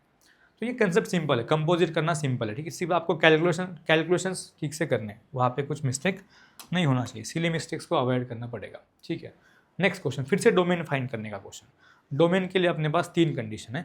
इस फंक्शन में क्या यूज़ होगा, स्क्वायर रूट। तो स्क्वायर रूट के लिए क्या बोला था हम लोगों ने कि जब भी स्क्वायर रूट आएगा तो उसके अंदर जो भी फंक्शन है उसको क्या करेंगे, ग्रेटर और इक्वल्स टू 0 करेंगे। उसके अंदर निगेटिव नंबर नहीं चाहिए। तो उसके अंदर कौन है, उसके अंदर है sine inverse of 2x plus π/6। This should be greater than 0। ये 0 से ग्रेटर होना चाहिए, इक्वल भी चलेगा, ठीक है ना, इक्वल भी चलेगा। 0 भी हो सकता है रूट के अंदर, 0 से ग्रेटर भी हो सकता है। तो यहाँ से शिफ्ट कर दो π/6 को, तो क्या रहेगा कि sign inverse of 2x greater और इक्वल्स टू -π/6। ओके, अब थोड़ा सा इनवर्स ट्रिग्नोमेट्रिक फंक्शन का कंसेप्ट भी यूज होगा यहाँ पे। साइन इनवर्स, इसके अंदर जो भी नंबर है, लेकिन साइन इनवर्स का रेंज आपको पता होना चाहिए। इनवर्स ट्रिग्नोमेट्रिक फंक्शन हमने स्टडी किया होगा ट्रिग्नोमेट्रिक 12th में। वहाँ पे साइन इनवर्स का रेंज होता है -π/2 टू +π/2। जनरली अगर साइन इनवर्स x है तो उसका रेंज रहता है -π/2 से लेके साइन इनवर्स फंक्शन जो भी उसके अंदर नंबर रहेगा वो -π/2 टू +π/2 होगा। ठीक है, अपने पास क्या है, साइन इनवर्स के अंदर 2x है, तो यहाँ पे 2x है। जनरली साइन इनवर्स की ये रेंज है, ठीक है ना। लेकिन यहाँ पे क्या दिया है कि sine inverse 2x should be greater और इक्वल्स टू -π/6, मतलब -30 से ग्रेटर चाहिए। हमारी रेंज क्या है, -90 टू +90। -30 से ग्रेटर चाहिए, मतलब इसको रिप्लेस करना पड़ेगा -30 से, तो इसको लिख देंगे -π/6। उससे तो ग्रेटर चाहिए ना, क्वेश्चन में दिया है कि ये साइन इनवर्स 2x जो है वो ग्रेटर होना चाहिए -π/6 से, लेकिन वो ग्रेटर कहाँ तक होगा, π/2 तक। π/2 से लेस ही चाहिए ना, उससे ज़्यादा हो नहीं सकता। तो ग्रेटर वाली जो वैल्यू है, मतलब मैक्सिमम वाली वैल्यू उसकी π/2 होगी। मिनिमम तो -π/6 चाहिए हमें, और प्लस जाएगा π/2 तक। ठीक है, ये वाली स्टेप ज़्यादा इंपॉर्टेंट है, ठीक है ना, ये वाली स्टेप इंपॉर्टेंट है। उसका इनवर्स ट्रिग्नोमेट्रिक फंक्शन का रेंज, उसका यूज़ करके हमने साइन इनवर्स 2x के लिए भी मिनिमम एंड मैक्सिमम वैल्यू बता दी है। लेकिन हमें क्या चाहिए, हमें डोमेन चाहिए ना। डोमेन चाहिए मतलब x की पॉसिबल वैल्यूज चाहिए हम लोगों को। ये तो साइन इनवर्स की वैल्यू मिल रही है, तो तीनों टर्म्स में क्या करेंगे, हम साइन ले लेंगे। तो यहाँ पे बनेगा साइन -π/6, यहाँ पे कैंसिल होगा, तो यहाँ पे सिर्फ बचेगा 2x एंड देन साइन π/2। ठीक है, इसकी वैल्यू क्या आएगी, -1/2। -1/2 से क्या होगा, ये साइन π/2 मतलब 1। अभी भी 2x के लिए मिल रहा है वैल्यू, हमें x चाहिए तो 2 से डिवाइड करना पड़ेगा। तीनों टर्म्स को 2 से डिवाइड करेंगे तो -1/4 आएगा लेफ्ट में, यहाँ पे x एंड देन इधर 1/2। तो ये जो x की रेंज है, मतलब x मिनिमम -1/4 होगा टू मैक्सिमम 1/2। x की जो हमने बताया इंटरवल x के लिए, वो वाला इंटरवल मतलब ही क्या होता है, डोमेन। x की पॉसिबल वैल्यूज मतलब क्या होता है, डोमेन ऑफ फंक्शन। तो डोमेन क्या होगा, -1/2 टू +1/2, सॉरी -1/4 से +1/2 क्लोज इंटरवल। तो ऑप्शन चेक करने पड़ेंगे, -1/4 to +1/2 close interval. Option a हमारा सेटिस्फाई कर रहा है उसको। ठीक है, तो option a is our answer. ठीक है, तो दिख रहा है बहुत गंदा गंदा फंक्शन, लेकिन उसको क्या करना है, हमें जो भी कंडीशन अपने पास है, 3 ही कंडीशन है, उसमें से जो कंडीशन यूज होगा, यहाँ पे रूट है तो रूट के लिए कंडीशन, उसमें सिर्फ एक ही पॉइंट इंपॉर्टेंट है, इनवर्स ट्रिग्नोमेट्रिक फंक्शन की रेंज। वहाँ से फिर आंसर x के लिए आ जाएगा। ठीक है, सिंपल है। चलो नेक्स्ट क्वेश्चन देखो क्या है। यहाँ पे बताया कि ये जो स्क्वायर ब्रैकेट है, it denotes greatest integer function GIF। ठीक है, तो ये उसमें क्वाड्रेटिक है, उसका पावर 2 है, फिर उसका पावर 1, फिर कांस्टेंट। तो हम क्या करेंगे, थोड़ी देर GIF x को क्या लिखेंगे, t लिख देंगे। ठीक है, तो ये क्वेश्चन क्या बनेगा अभी, t² - 5t + 6 = 0। क्वाड्रेटिक सॉल्व करो, यहाँ पे -3 - 2 लेना पड़ेगा, तो t की वैल्यूज आएगी 3 एंड t की वैल्यू 2। दो वैल्यूज पॉसिबल है t की। t मतलब क्या है, t मतलब है स्टेप फंक्शन x, इसकी वैल्यू आ रही है 3 एंड सेकेंड वैल्यू 2। अब यहाँ पे चेक करना पड़ेगा कि स्टेप फंक्शन की वैल्यू 3 मतलब x की वैल्यू क्या क्या पॉसिबल है। ठीक है, तो नंबर लाइन पे थोड़ा सा इसको डिस्कस करेंगे। यहाँ पे अगर 2 है, यहाँ पे 3 और 4, ग्रेटेस्ट इंटीजर फंक्शन का आउटपुट होना चाहिए 3। तो इनपुट क्या पॉसिबल है, इनपुट क्या क्या पॉसिबल होगा, एक तो इनपुट अगर 3 दिया फिर भी आंसर 3 आएगा। हमने ग्रेटेस्ट इंटीजर फंक्शन डिस्कस किया है ना, अगर इंटीजर आंसर इनपुट है तो आउटपुट वही नंबर रहेगा। 3 इनपुट है तो आंसर भी 3 है। लेकिन अगर x की वैल्यू 3 से 4 तक कोई भी नंबर लिया फिर भी आंसर क्या होगा, 3। एग्जैक्ट जब 4 को पहुंचेंगे तो आंसर शिफ्ट होगा 4 के लिए, ठीक है ना। लेकिन 3 से 4 तक मतलब 3.999 जो भी नंबर रहेगा उसका क्लोज वाला, वहाँ तक आंसर 3 ही मिलेगा हमें। मतलब इसका आंसर 3 कब पॉसिबल है, इस इंटरवल में पॉसिबल है। अगर x की वैल्यू क्लोज 3 टू ओपन 4, यहाँ पे लिख देंगे x की वैल्यू क्या चाहिए, यहाँ पे क्लोज इंटरवल 3 और 4 को ओपन रखेंगे। इस इंटरवल में आंसर 3 आने वाला है उसका। उसी टाइप में चेक करेंगे 2 आंसर कब आएगा। तो 2 आंसर कब आएगा, जब x की वैल्यू एग्जैक्टली 2 होगी या फिर 2 और 3 के बीच में होगी। मतलब इसका जो इंटरवल है x की वैल्यू वाला इंटरवल, वो क्या बन रहा है यहाँ पे एग्जैक्टली 2, मतलब 2 को क्लोज करना पड़ेगा इंटरवल और 3 को ओपन रखेंगे, ठीक है। अब यहाँ पे जो वैल्यू फाइंड की हम लोगों ने, इसकी 2 वैल्यूज़, एक तो इसका a वैल्यू पॉसिबल है और स्टेप फंक्शन ऑफ x का वैल्यू 3 पॉसिबल है और 2 पॉसिबल है। इन दोनों के बीच में और है ना, तो जब भी और रहता है तो हम क्या करते हैं, दोनों इंटरवल्स का यूनियन करते हैं। जहाँ पे भी और रहेगा 2 आंसर्स में, वहाँ पे यूनियन करना है। जहाँ पे एंड रहेगा वहाँ पे इंटरसेक्शन करना है। तो यहाँ पे क्वाड्रेटिक सॉल्व करके हमने वैल्यूज़ फाइंड किए। मतलब ये तो फर्स्ट वाली वैल्यू पॉसिबल है और सेकेंड वाली वैल्यू पॉसिबल है। तो यहाँ पे और है, मतलब दो सेट्स का हमें यूनियन करना पड़ेगा, 2 इंटरवल्स का। तो यूनियन करने के बाद क्या होगा, यहाँ से 2 तो क्लोज है, तो 2 से 3, यहाँ पे 3 ओपन, लेकिन नेक्स्ट इंटरवल में 3 को क्लोज किया है ना, तो वहाँ पे 3 इंक्लूड हुआ फिर, ठीक है। मतलब 2 क्लोज है, 3 को भी इंक्लूड कर देंगे और 4 तक जाएंगे, 4 को ओपन। आंसर चेक करना पड़ेगा, 2 close and 4 open. Final answer क्या रहेगा हमारा, x should be close interval 2 and open 4। Option check करो कहाँ पे, 2 को क्लोज एंड 4 को open, 2 close 4 open, option c, ठीक है। x बिलोंग्स टू 2 to 4, वहाँ पे 2 का इंटरवल क्लोज रखना पड़ेगा, ठीक है।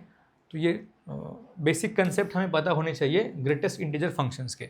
उनका यूज़ करके फिर हम ये इंटरवल्स बनाएंगे और फिर उनका यूनियन करेंगे, ठीक। ओके, चलो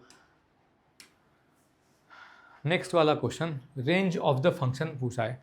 अब आया रेंज का क्वेश्चन, ठीक है। अब तक डोमेन के क्वेश्चन किए हम लोगों ने, अब यहाँ पे रेंज पूछा है फंक्शन का। रेंज मतलब आउटपुट्स की वैल्यू क्या क्या पॉसिबल है उसका सेट, y की वैल्यूज़ क्या पॉसिबल है उसका सेट, ठीक है। तो रेंज फाइंड करने के लिए यहाँ पे क्या करना पड़ेगा, इसको लिखेंगे y x² plus x plus 2 function given है। ओके, डिनोमिनेटर में भी है x² plus x plus 1। Okay, तो इसकी क्या क्या वैल्यूज़ पॉसिबल हो सकती है, मिनिमम टू मैक्सिमम y की वैल्यूज़, वही रेंज रहेगा, कहाँ से कहाँ तक ये पॉसिबल है। तो उसको सॉल्व करने के लिए हम एक काम कर सकते हैं, नीचे वाला जो टर्म है वहाँ पे x² प्लस एक्स गिवन है, जो न्यूमरेटर है उसमें भी x² प्लस एक्स है, लेकिन डिनोमिनेटर में +1, न्यूमरेटर में +2। तो इस 2 को स्प्लिट कर दो, यहाँ पे ऐसे लिखेंगे x² plus X plus 1 and +1, और फिर उसको सेपरेट डिवाइड करेंगे, x² प्लस एक्स प्लस 1 से, ठीक है। ओके, यहाँ पे क्या हो रहा है, यहाँ पे आ रहा है 1 प्लस, अब ये जो टर्म है वो सेम ही रहेगा यहाँ पे, ठीक है। मतलब अभी क्या होगा, y की वैल्यू 1 प्लस कुछ तो रहेगा आगे वाला टर्म, इसको भी सिंप्लीफाई कर लेंगे हम यहीं पे। यहाँ पे क्या करना पड़ेगा, ये जो क्वाड्रेटिक बन रहा है ना अंदर, इस क्वाड्रेटिक का स्क्वायर कंप्लीट कर देंगे, ठीक है। स्क्वायर कंप्लीट करेंगे तो हम आपने वो इंटीग्रेशन में भी किया होगा, यहाँ पे क्या करना पड़ेगा, x² प्लस एक्स, फिर b की वैल्यू क्या कैसे लेते हैं हम, x का जो टर्म है उसका हाफ करेंगे तो b है, तो b का स्क्वायर चाहिए, मतलब यहाँ पे 1/2 है b, 1/2 का स्क्वायर चाहिए 1/4 चाहिए, प्लस में 1/4 लिया है तो 1 के बाद माइनस भी करेंगे 1/4 डिनोमिनेटर में, ठीक है। तो ये जो पहले 3 टर्म्स है, ये पहले 3 टर्म्स क्या आएगा उसका आंसर, मतलब 1 + 1 अपॉन ये जो पहले 3 टर्म्स है, ये तो स्क्वायर कंप्लीट कर रहे हैं ना, x + 1/2 का ब्रैकेट स्क्वायर, यहाँ पे बनेगा x + 1/2 का ब्रैकेट स्क्वायर, बाकी क्या है 1 - 1/4, 1 - 1/4 इज 3/4, ठीक है। ये अपना आ गया आंसर। यहाँ पे क्या होगा ना कि ये जो सेकेंड टर्म बना है, सेकेंड टर्म, इससे क्या प्रेडिक्ट कर सकते हैं हम लोग कि ये सेकेंड टर्म ऑलवेज पॉजिटिव रहेगा, क्योंकि यहाँ पे क्या है, यहाँ पे ऊपर +1 है, डिनोमिनेटर में ब्रैकेट का स्क्वायर है, ब्रैकेट का स्क्वायर तो कभी नेगेटिव बनता नहीं, ठीक है ना, और ये +3/4 है, ये भी कांस्टेंट नंबर पॉजिटिव है, तो ये सारे टर्म्स पॉजिटिव, इसका मतलब ये पूरा जो बॉक्स मैंने बनाया है उस पूरी बॉक्स की वैल्यू पॉजिटिव रहेगी, ये तो कन्फर्म है। मतलब y की जो भी वैल्यूज़ बनेगी अभी वो 1 में कुछ ना कुछ प्लस होके बनेगी, तो y का जो रेंज हम मतलब फंक्शन का जो रेंज बता रहे हैं मतलब y की वैल्यूज़, उसमें एक तो बात कंफर्म हुआ है कि y की वैल्यू 1 से ग्रेटर होने वाली है। 1 में कुछ ना कुछ प्लस तो होगा, माइनस तो हो नहीं सकता अभी यहाँ पे, ठीक है ना, या फिर ये 0 भी नहीं हो सकता। ऊपर 1 है, ये ब्रैकेट 0 हो सकता है लेकिन ये 0 नहीं बनेगा, तो ये 0 भी नहीं होगा पूरा बॉक्स। मतलब इसकी वैल्यू कुछ ना कुछ पॉजिटिव आएगी और उसका 1 में ऐड हो रहा है ना वो, तो टोटल जो y की वैल्यू बनेगी 1 से ग्रेटर बनेगी, ठीक है। तो एक तो कंफर्म हुआ कि वो 1 से ग्रेटर होगा y। देन अब मैक्सिमम क्या हो सकती है वैल्यू वो फाइंड करना पड़ेगा, क्योंकि ये इंटरवल कंप्लीट करना है ना। 1 से ग्रेटर तो पता चल गया हमें लोअर लिमिट, लेकिन अभी मैक्सिमम क्या होगी वो फाइंड करना है। तो मैक्सिमम फाइंड करने के लिए ऊपर तो 1 है तो डिनोमिनेटर को मिनिमम होना पड़ेगा। ये डिवीजन है, रेसिप्रोकल है, तो जब डिनोमिनेटर मिनिमम होगा तो ये 1 अपॉन वाला जो टर्म है रेसिप्रोकल उसका, वो मैक्सिमम बनेगा, ठीक है ना। तो 1 में प्लस होगा मैक्सिमम वाला नंबर, तो इस बॉक्स को मैक्सिमम होने के लिए क्या करना होगा, डिनोमिनेटर को मिनिमम करना होगा। यहाँ पे तो 3/4 कन्फर्म है, इसकी वैल्यू कांस्टेंट है तो चेंज होगा नहीं, तो मिनिमम कौन हो सकता है, ये वाला ब्रैकेट, इसको मिनिमम करना पड़ेगा हमें। इसकी मिनिमम वैल्यू क्या पॉसिबल है, ये स्क्वायर ना, ब्रैकेट का स्क्वायर है, किसी भी टर्म का स्क्वायर होगा तो उसकी मिनिमम वैल्यू क्या है, 0, 0 से लेस हो नहीं सकता है। तो इस ब्रैकेट की मिनिमम वैल्यू क्या हो सकती है, 0 हो सकती है। यहाँ पे दिखा रहा हूँ मैं, इस ब्रैकेट की मिनिमम वैल्यू इज 0, 0 हो सकती है मिनिमम वैल्यू। तो अगर हमें y की मैक्सिमम वैल्यू चाहिए तो हमने ऐसा लिखा y मैक्स इक्वल्स टू क्या बनेगा, ये 1 प्लस यहाँ पे मिनिमम वैल्यू मतलब 0, तो ये 1 प्लस 1 अपॉन 3/4, बाकी यहाँ पे रेसिप्रोकल होगा तो 4/3, तो आंसर क्या आएगा 7/3, ठीक है। y की मैक्सिमम वैल्यू क्या आ सकती है, 7/3, तो हमें मैक्सिमम लिमिट मिल गया मतलब, तो आंसर क्या होगा रेंज के लिए, y should be greater then 1 and less और इक्वल्स टू 7/3। इसको इक्वल भी रहेगा ना, इक्वल आया y, तो इसको इक्वल भी हो सकता है 1 से 7/3 तक, 7/3 क्लोज। ऑप्शन चेक कर लो, 1 को ओपन होना चाहिए ब्रैकेट इंटरवल, और 7/3 के लिए क्लोज, ऑप्शन सी सेटिस्फाई करेगा, 1 to 7/3, ठीक है। इस टाइप में इसको हम सॉल्व करेंगे रेंज के लिए। ये पैटर्न याद रखो, क्वाड्रेटिक अपॉन क्वाड्रेटिक दिया है तो आपको इस पैटर्न में ट्राई करना है उसको, ठीक है, ओके। दूसरी मेथड भी हो सकती है, ऑप्शन से चेक करो वगैरह, उस टाइप से भी कर सकते हैं आप, लेकिन मैंने आपको कंसेप्ट बताया क्या है, ठीक है ना। अगर ऑप्शन से नहीं हुआ, अगर दूसरा कोई शॉर्टकट काम नहीं आया तो आपको एटलीस्ट मेथड पता होनी चाहिए किस मेथड से करना है, ठीक है, ओके। सो नेक्स्ट क्वेश्चन क्या है अभी, the function defined by F of x 2x + 3 upon 3x + 4 where x is not equals to -4/3 is only 1 only onto for y not equals to 2/3 and 1 neither 1 nor onto, मतलब 1 onto इस type में function को check करना है, ठीक है ना। 1 into है, 1 onto है। तो बेसिक कंसेप्ट क्या रहेगा यहाँ पे, अगर किसी फंक्शन को आपको 1 है कि नहीं चेक करना है, पहले सबसे पहले तो 1 चेक करेंगे ना, 1 है कि मिनी 1 है। तो उसके लिए क्या करना पड़ता है, वो जो फंक्शन रहेगा एफ ऑफ एक्स, उसमें हम क्या करेंगे कि दो सेपरेट वैल्यू के लिए उसको डिफाइन करेंगे। एफ ऑफ x1 मतलब इसका इनपुट x1 है, ठीक है ना। उसी फंक्शन में हम क्या करेंगे, x2 सेकेंड वाला इनपुट सब्स्टिट्यूट करेंगे x2। दो सेपरेट इनपुट्स के लिए दो हमने वैल्यूज बना दिया, फंक्शन का वैल्यू x1 के लिए F of x1, x2 input के लिए फंक्शन का वैल्यू एफ ऑफ x2। अब 1 है कि नहीं चेक करने के लिए इन दो को हम इक्वल करेंगे। जो दो एफ ऑफ एक्स बना दिए हमने, F of x1 and F of x2, इन दोनों को इक्वल करना है। अगर ये दो इक्वल है मतलब आउटपुट इक्वल हुआ, अगर आउटपुट सेम है तो ये सॉल्व करने के बाद अगर हमें x1 और x2 की वैल्यू भी इक्वल मिलती है, इसका मतलब क्या बनेगा, हमने पहले डिफाइन किया है कि दो डिफरेंट इनपुट्स है x1 एंड x2, इन दोनों के दो फंक्शन की वैल्यू मिल गई हमें, F of x1 F of x2।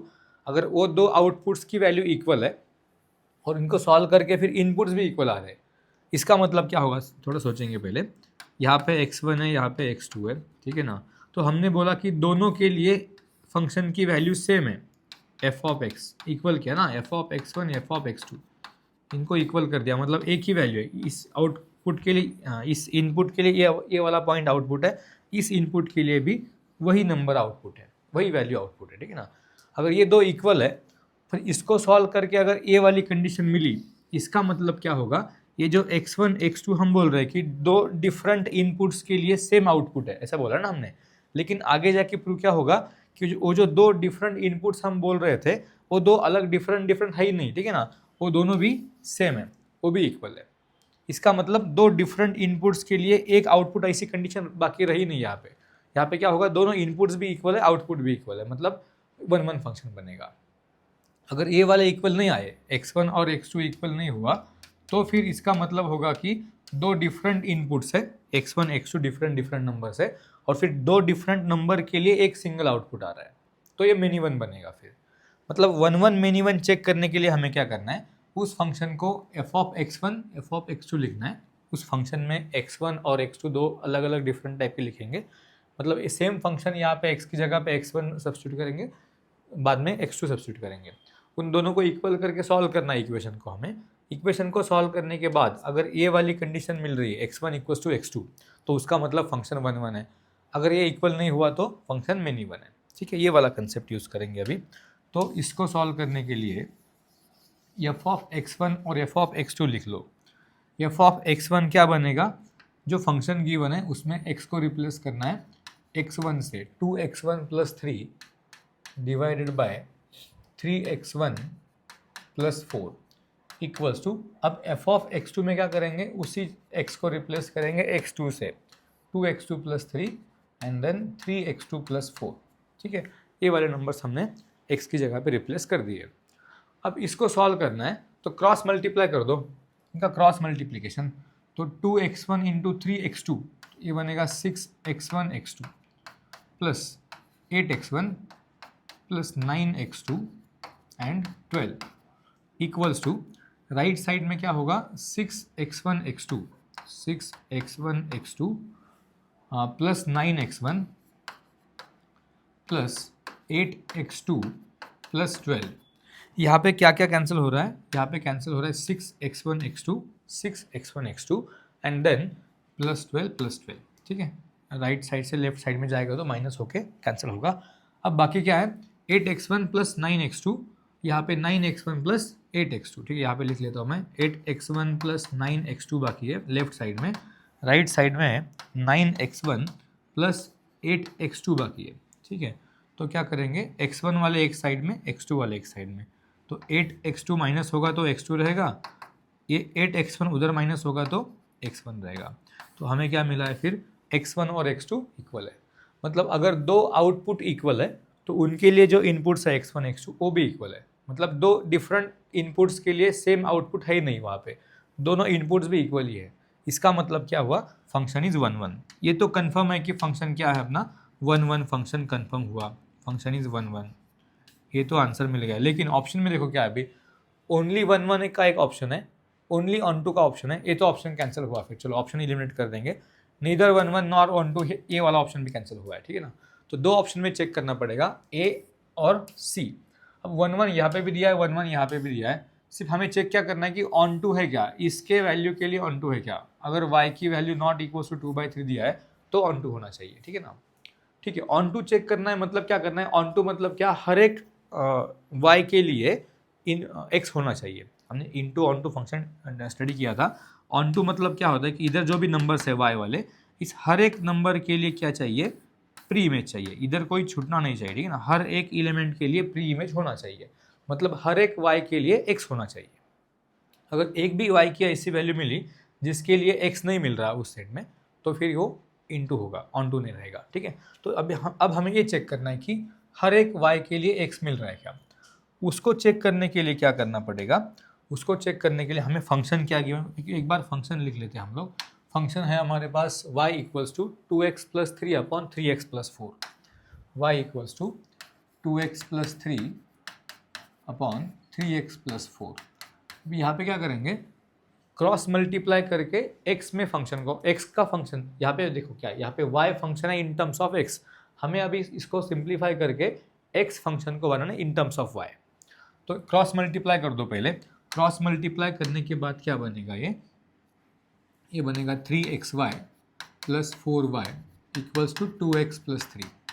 फिर हमें x फंक्शन बनाना है इन टर्म्स ऑफ y, तो x वाले टर्म्स एक साइड में ले लेंगे और x को कॉमन भी लेंगे। फिर x को कॉमन लिया तो 3y माइनस 2, उस साइड में जाएगा 3 माइनस 4y, और फिर ये वाला ब्रैकेट उधर जा रहा है, x equals to 3 minus 4y divided by 3y minus 2।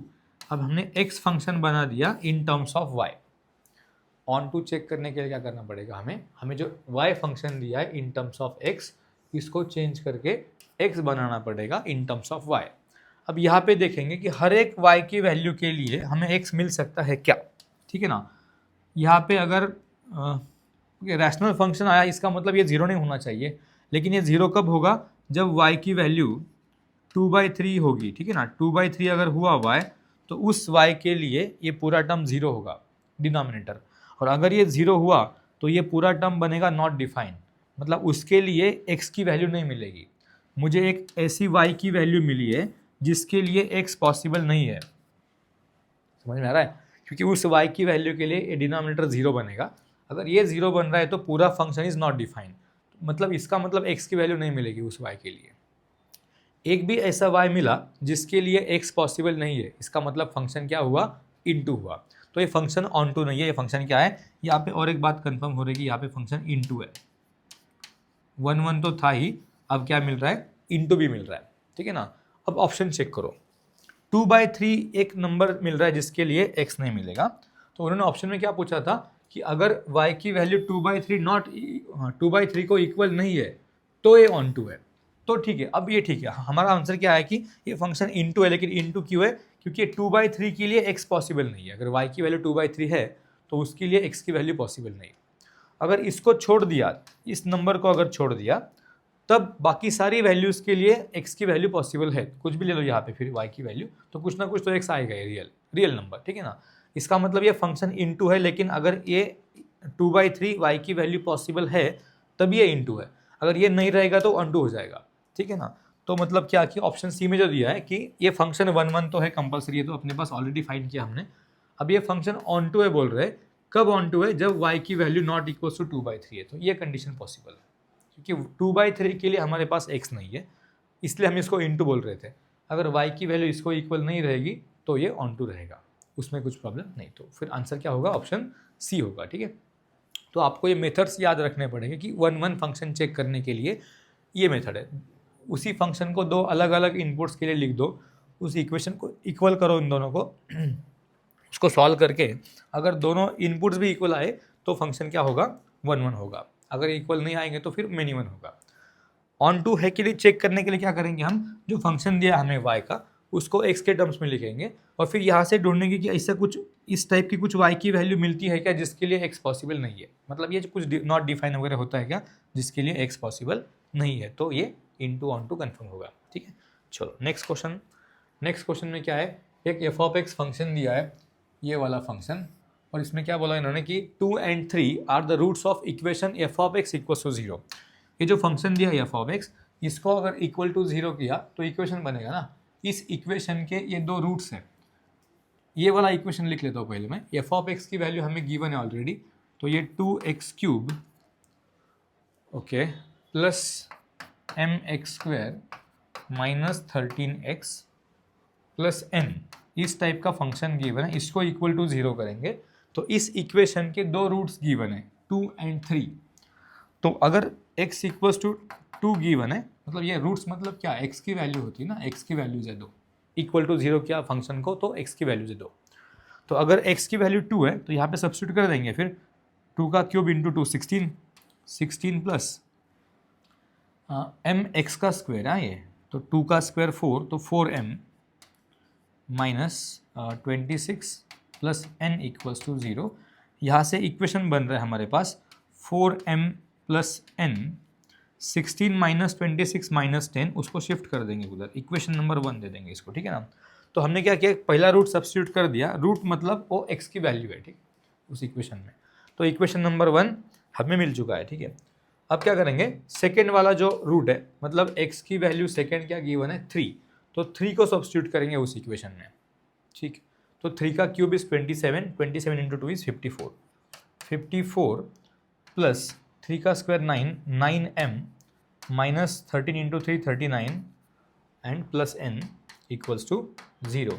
यहाँ से सेकेंड इक्वेशन मिलेगा, इक्वेशन क्या मिलेगा, 9m plus n equals to, ये क्या बन रहा है, 39 कैंसिल होगा तो 14 15, उधर जाके -15, इक्वेशन नंबर 2।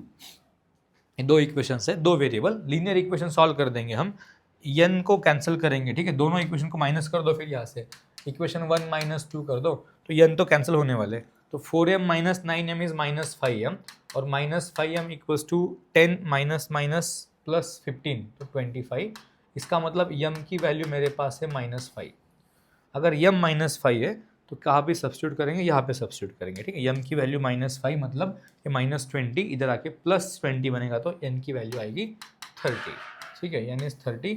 हमें क्या चाहिए, हमें चाहिए 4m + 5n, 4m + 5n substitute कर दो वैल्यूज़ को, 4 × -5 4 × -5 -20 प्लस 30 × 5 150 है ये, तो आंसर क्या होना चाहिए हमारे पास 130 should be our answer. 130 option में है, कहाँ पे 130 ऑप्शन सी में है, ठीक है। तो इस टाइप में सिंपल क्वेश्चन था ये, सिर्फ आपको एक फंक्शन दिया है, इसको इक्वल टू 0 कर दो, इक्वेशन बनेगा। इस इक्वेशन के दो रूट्स गिवन है, x = 3 x = 2, दोनों रूट्स के लिए दो इक्वेशन बनेंगे m एंड n में, उनको सॉल्व करके m और n की वैल्यू उसके बाद जो चाहिए वो फाइंड हो सकता है, ठीक। चलो नेक्स्ट क्वेश्चन, एक फंक्शन दिया है f(x) sec of log x + √1 + x² is dash dash function. Options में क्या है, even odd, neither even nor odd and square. तो इवन और फंक्शन चेक करना है हम लोगों को, वो इसीलिए डिस्कस किया है कि इस टाइप के क्वेश्चन आते हैं पेपर में, ठीक है। तो इवन ऑड फंक्शन अगर चेक करना है तो हमें क्या करना पड़ेगा, उस फंक्शन में x को रिप्लेस करना पड़ेगा -x से। तो जो f(x) है उसको हम लिखेंगे अभी f(-x), जो भी फंक्शन गिवन है उसमें x को रिप्लेस करेंगे माइनस से, तो sec of log of bracket में होगा -x प्लस रूट के अंदर 1 + -x का स्क्वायर इज +x, उसमें कुछ प्रॉब्लम नहीं है, ठीक है ना, ये हो रहा है फंक्शन। तो यहाँ पे बन रहा है sec log, ओके, यहाँ पे पॉजिटिव वाला रूट है 1 + x² और -x, ठीक है। इस टाइप का फंक्शन बन गया अपना। ये सेम फंक्शन भी नहीं हुआ है और उसका निगेटिव भी नहीं हुआ, मतलब इवन भी नहीं और ऑड भी नहीं। अभी तक तो ऐसा दिख रहा है कि इवन भी नहीं बन रहा, क्योंकि सेम बनना चाहिए था तो इवन बनेगा, अगर उसका निगेटिव बाहर आया तो फिर ऑड बनेगा, ओके। तो यहाँ पे कुछ हम चेंज करके भी देख सकते हैं इसको। ये जो टर्म्स है, एक रूट वाला टर्म आया ना, तो इसको रैशनलाइज करके देखेंगे। जनरली लॉग में ऐसा रूट आता है तो रैशनलाइज करते हैं हम लोग, इंटीग्रेशन में भी करेंगे, ठीक है ना। तो यहाँ पे क्या होगा, सेक लॉग के अंदर क्या बनेगा, अभी ये टर्म ऑलरेडी गिवन है √1 + x² - x, इसको मल्टीप्लाई होगा √1 + x² + x, ठीक है, और डिवाइड भी होगा √1 + x² + x।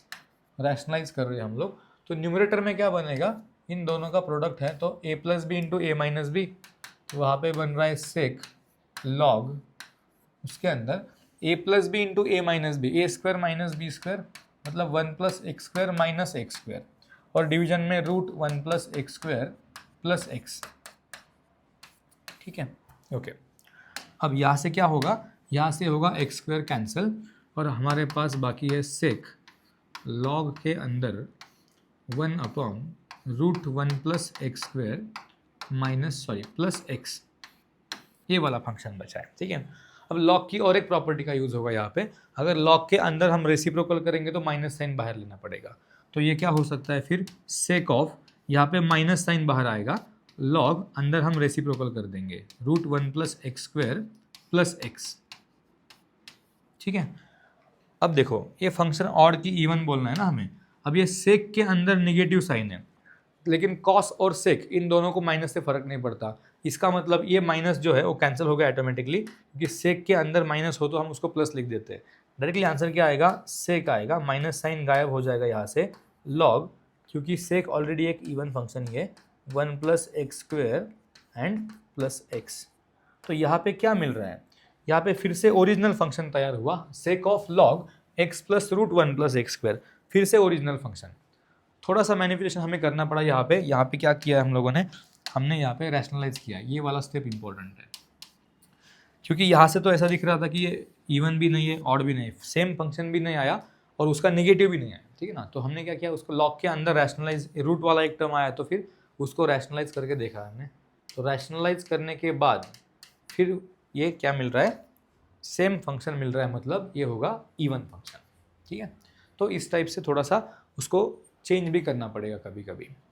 चलो नेक्स्ट क्वेश्चन में देखेंगे क्या दिया हुआ है। नेक्स्ट क्वेश्चन में एक फंक्शन दिया है एफ ऑफ एक्स और जी ऑफ एक्स भी एक फंक्शन दिया है। Then sum of all values of x for which f inverse and g inverse equals to 19/6। Okay, यहाँ से एक कंसेप्ट भी सीख लेंगे हम कि अगर कोई फंक्शन गिवन है हमें तो उसका इन्वर्स कैसे बनाना है। ठीक है ना, एफ ऑफ एक्स गिवन है, क्या गिवन है, F of x x-3 upon x-2। तो हमें क्या चाहिए ना, हमें f का भी इन्वर्स चाहिए, g का भी इन्वर्स चाहिए। तो पहले f का इन्वर्स बना लेंगे हम लोग। f का इन्वर्स बनाने की प्रोसेस क्या है, इसको y लिख लो थोड़ी देर। y इक्वल्स टू क्या है, x-3 अपॉन x-2। यहाँ पे क्या करेंगे, फिर से जो y फंक्शन गिवन है इन टर्म्स ऑफ x, उसको हम बनाएंगे x function in terms of y। जो हमने लास्ट एक दो क्वेश्चन पहले प्रीवियस क्वेश्चन में किया था उसी टाइप का करेंगे अभी। यहाँ पे x फंक्शन बनाना इन टर्म्स ऑफ y, तो क्रॉस मल्टीप्लाई करने के बाद ये x into y minus 2y equals to x-3 हो रहा है। x को एक साइड में लेंगे, इधर माइनस होगा, x कॉमन जाएगा, तो y-1 into x equals to, okay यहाँ से क्या होगा 2y उधर प्लस होने वाला है, वहाँ पे -3 है, तो यहाँ से x मिल रहा है हमें 2y-3 अपॉन y-1। ये जो x मिल रहा है ना अभी, इस x को हम लिखेंगे f इनवर्स ऑफ x। ये जो फंक्शन फाइंड हुआ है यही इनवर्स फंक्शन होगा। तो प्रोसेस क्या है कि आपको क्या करना है कि यहाँ पे जो फंक्शन गिवन है y, उस फंक्शन को चेंज करके x फंक्शन बनाना है इन टर्म्स ऑफ y। अब ये जो फंक्शन बनेगा यही f इनवर्स x है, लेकिन यहाँ पे फिर ये इन टर्म्स ऑफ y बना है ना, तो इसको हम ऐसे लिखेंगे, ये बन गया f इनवर्स x, और यहाँ पे जो राइट साइड में y के टर्म्स है उनको x से रिप्लेस कर दो, 2x-3 अपॉन x-1, ये हो गया f इनवर्स। ठीक है, तो ये प्रोसेस फिक्स है, इसका क्या करना है, इनवर्स फंक्शन कैसे निकालना है। एक तो आपको जो फंक्शन गिवन है उसमें से x फंक्शन बनाओ इन टर्म्स ऑफ y, और उसके बाद उसको f इनवर्स लिख दो, राइट साइड में y को रिप्लेस कर दो x से फिर से। ठीक है, ओके, ये हो गया f इनवर्स ऑफ x। इसी टाइप में हमें फाइंड करना पड़ेगा g इनवर्स ऑफ x। तो पहले हमारे पास g ऑफ x गिवन है, g ऑफ x दिया है 3x-2, फिर इसको भी वैसे करेंगे, y लिखेंगे 3x-2, तो यहाँ से x बनाएंगे ना, x in terms of y चाहिए, तो ये बनेगा y+2/3। ये क्या बन रहा है, ये वाला जो बना है अभी, इसको क्या लिख सकते हैं हम, g इनवर्स ऑफ x, और आगे वाला जो y है राइट साइड में उसको x से रिप्लेस कर दो, x+2/3। ये प्रोसेस है, ठीक है ना, इनवर्स फंक्शन फाइंड करने का ये प्रोसेस है। अब इन्होंने क्वेश्चन में क्या बोला, हमने दो इनवर्स तो फाइंड कर लिए, एफ इनवर्स भी फाइंड किया ऑलरेडी, जी इनवर्स भी फाइंड कर दिया। अब हमें क्या चाहिए, f inverse plus g inverse equals to 19/6, इसको सॉल्व करना पड़ेगा। ठीक है, तो हम नेक्स्ट पेज पे जाएंगे, हमें गिवन है f inverse of x plus g inverse of x equals to क्या दिया है, 19/6। ओके, 19/6। तो फाइंड क्या करना है, फाइंड करना है values of X, sum of all values of X. Okay, values of X नहीं चाहिए, हमें चाहिए sum of all values of X. X की जितनी भी वैल्यूज पॉसिबल है उन सारी वैल्यूज का सम फाइंड करना है। ठीक है, तो सम फाइंड करने के लिए क्या करना पड़ेगा, एक सेकेंड, सम फाइंड करने के लिए क्या करना पड़ेगा, तो पहले सॉल्व करेंगे इसको। एफ इनवर्स क्या दिया है, 2x-3 अपॉन x-1, यहाँ पे लिखेंगे 2x-3, क्या था वो, 2x-3 अपॉन x-1। ठीक है, x-1 और प्लस g ऑफ x क्या था हमारा, g ऑफ x था x+2/3, x+2/3 equals to given है 19/6। इसको सॉल्व कर दो। ठीक है, तो क्रॉस मल्टीप्लाई करने के बाद आएगा 6x-9 plus x² plus 2x minus x-2, और डिनोमिनेटर में आएगा 3 इंटू x-1 इक्वल्स टू 19/6। इस 3 से 6 को कैंसिल भी कर देंगे हम लोग। अब क्या बच रहा है, x² न्यूमरेटर में, x², then 2x minus x, 6x plus x, तो प्लस 7x। ठीक है, एंड -9 - 2 इज -11, डिनोमिनेटर में x-1 इक्वल्स टू 19/2। ठीक है, फिर से क्रॉस मल्टीप्लाई होगा तो ये बनेगा 2x² प्लस 14x माइनस 22, थोड़ा कैलकुलेशन ज़्यादा इन्वॉल्व है, 19x माइनस 19। सब सारे टर्म्स को एक साइड में लेंगे सॉल्व करने के लिए, तो क्या बन रहा है 2x² एक्स स्क्वायर का एक ही टर्म है। ये 19x उधर माइनस होगा तो 14x माइनस 19x, ये तो बनेगा -5x, ये -5x है। एंड 19 उधर प्लस होगा तो बचेगा -3 इक्वल्स टू 0। फिर से इसको स्प्लिट करना पड़ेगा, मल्टीप्लिकेशन चाहिए हमें -6, एडिशन चाहिए -5, -6 और -5, ओके -6 और +1 लेने पड़ेंगे, वो दो नंबर्स। यहाँ से क्या मिल रहा है, x की वैल्यू हो रही है 6/2, इसका साइन चेंज कर दो और इस नंबर से डिवाइड करो, और दूसरी x की वैल्यू मिल रही है -1/2, मतलब x इज 3 और x इज -1/2। ये दो वैल्यू पॉसिबल है x की। फिर यहाँ से क्या कर सकते हैं हम लोग, हमें सम पूछा है, sum of all possible values. Question एक बार फिर से देखेंगे, हमें चाहिए sum of all possible values of x। तो यहाँ पे क्या करना पड़ेगा, इन दोनों का सम करना पड़ेगा, 3 + -1/2, तो क्या होगा ये 6 - 1 इज 5/2, आंसर इज 5/2। 5/2 चेक करेंगे ऑप्शन में कहाँ पे है, 5/2 ऑप्शन ए दिखा रहा है 5/2। ओके, तो x की सारी वैल्यूज़ की हमने सम किया है। ओके, इसको और एक मेथड से भी कर सकते हैं, ठीक है, थोड़ा बहुत शॉर्टकट हो सकता है। ये क्वाड्रेटिक बनाने के बाद, ये क्वाड्रेटिक बन रहा है यहाँ पे, इसको सॉल्व करने से बेटर क्या होगा कि हमें x की वैल्यूज़ की सम ही चाहिए ना, हमें क्या चाहिए, sum of values of x, और एक क्वाड्रेटिक बन रहा है x में, तो x की वैल्यूज मतलब उस क्वाड्रेटिक के रूट्स। तो सम ऑफ रूट्स का फॉर्मूला अपने पास होता है ना डायरेक्टली, सम ऑफ रूट्स का फॉर्मूला क्या होता है, अल्फा प्लस बीटा का फॉर्मूला, सम ऑफ रूट्स। ये सम ऑफ रूट्स मतलब ही x के वैल्यूज की सम है ना, तो होता है -b/a, तो -b मतलब -5 अपॉन a मतलब 2, डायरेक्ट भी लिख सकते हैं। तो ये 2-3 स्टेप आपके एलिमिनेट हो सकते हैं यहाँ से, लेकिन बाकी वो पहले वाला कैलकुलेशन तो करना पड़ेगा, उस क्वाड्रेटिक तक पहुँचना पड़ेगा हमें। फिर क्वाड्रेटिक होने के बाद ये x की एक तो वैल्यू सेपरेट फाइंड कर दो, उनका सम फाइंड करो, या फिर इधर सम ऑफ रूट्स का फॉर्मूला यूज़ कर दो, आंसर तो वही आने वाला है। लेकिन कंसेप्ट इंपॉर्टेंट, इस क्वेश्चन में कंसेप्ट क्या है इंपॉर्टेंट, कि आपको किसी भी फंक्शन का इनवर्स फंक्शन बनाना आना चाहिए। जो फंक्शन दिया है उस फंक्शन y को इन टर्म्स ऑफ x गिवन होता है हमारे पास, तो हमें क्या करना है, उसको चेंज करके x को इन टर्म्स ऑफ y करना है, यही बनेगा f इनवर्स।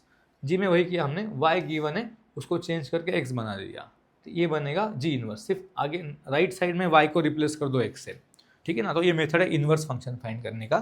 फिर बाकी तो सब कैलकुलेशन का पार्ट है, उनकी एडिशन करना है, डिनोमिनेटर सेम करो, बाकी कैलकुलेशंस, फिर क्वाड्रेटिक से फिर सम ऑफ रूट्स, या फिर उसको सॉल्व करके आप सेपरेटली एडिशन भी कर सकते हो, ठीक है। चलो, थोड़ा सा कैलकुलेटिव क्वेश्चन था ये वाला। Next question, f of x function given है, जी ऑफ एक्स फंक्शन गिवन है, ठीक है, और क्या पूछा है, then f of ji of x चाहिए, ठीक है, हमें चाहिए F of ji of x, मतलब एफ फंक्शन में इनपुट देना है जी ऑफ एक्स।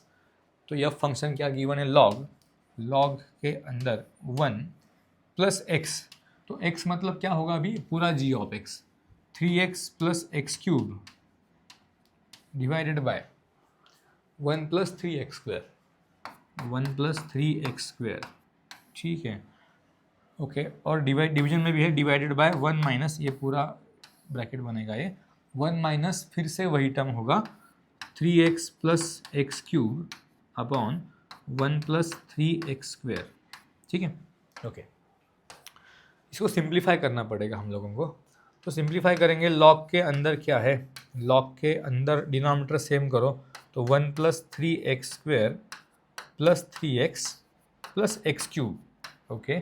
डिनोमिनेटर बाद में कैंसिल भी होने वाला है, यहाँ पे भी डिनोमिनेटर सेम करेंगे तो ये बनेगा 1 + 3x² - 3x - x³, ठीक है, इस टाइप में बन गया क्वेश्चन, ओके। तो ये यहाँ पे क्या दिख रहा है, यहाँ पे हमें यहाँ से कुछ तो ढूंढना पड़ेगा कि इस स्टेप में जो बना है टर्म उसको सिंप्लीफाई कैसे कर सकते हैं और ज़्यादा। तो ये 1 को लिख देंगे 1 का क्यूब, ये वाला x का क्यूब, ठीक है, तो ये x का cube, then 3x², then 3x 1, तो जो न्यूमरेटर है वो x + 1 का ब्रैकेट क्यूब है, ठीक है ना। मुझे दिख रहा है जो a³, ये देखो ना फॉर्मूला देखिए, a³ + 3a² + 3ab² 1 का स्क्वायर 1 है, देन + b³, मतलब ये जो टर्म बन रहा है न्यूमरेटर में, that term is log of, ऊपर बन रहा है x + 1 का ब्रैकेट क्यूब, ठीक है, x + 1 का ब्रैकेट क्यूब, देन डिनोमिनेटर में क्या बनेगा, ओके, डिनोमिनेटर में माइनस एक्स क्यूब आया, इसका मतलब ओके 1 माइनस एक्स का cube 1 then 3x² 1 then 3x, हाँ ठीक है, ये बनेगा 1 माइनस एक्स का ब्रैकेट क्यूब। इसको एक्सपांड करके देखो आप, 1 माइनस एक्स का ब्रैकेट क्यूब अगर एक्सपांड किया तो क्या आएगा 1, देन उसके बाद आएगा 3 1 का, ये तो 1 का क्यूब हुआ ना, 1 क्यूब, देन आएगा +3 1 का स्क्वायर और एक x लेकिन माइनस एक्स, तो सेकेंड टर्म क्या बनेगा -3x वहाँ पे है, उसके बाद +3 1 और x का स्क्वायर बनेगा माइनस का स्क्वायर प्लस, तो 3x² यहाँ पे है प्लस में, एंड देन माइनस एक्स का cube is minus x cube. इसका मतलब जो डिनोमिनेटर है वो क्या है 1 माइनस एक्स का ब्रैकेट क्यूब है, x माइनस 1 का क्यूब नहीं है, वो 1 माइनस एक्स का ब्रैकेट क्यूब है, क्योंकि यहाँ पे x नेगेटिव है ना, अगर इसमें x पॉजिटिव रहता तो यहाँ पे x का क्यूब पॉजिटिव रहता, x का क्यूब निगेटिव, इसका मतलब ये 1 माइनस एक्स का ब्रैकेट क्यूब है, ठीक है। तो ये क्या हुआ फिर, न्यूमरेटर में x+1 का ब्रैकेट क्यूब, डिनोमिनेटर में 1 माइनस एक्स का ब्रैकेट क्यूब, ठीक है। दोनों का क्यूब हम कंबाइन भी लिख सकते हैं, तो ये बनेगा log ऑफ, इसको लिखेंगे 1 + x, कुछ प्रॉब्लम नहीं है, 1 + x अपॉन 1 माइनस एक्स और ब्रैकेट का क्यूब।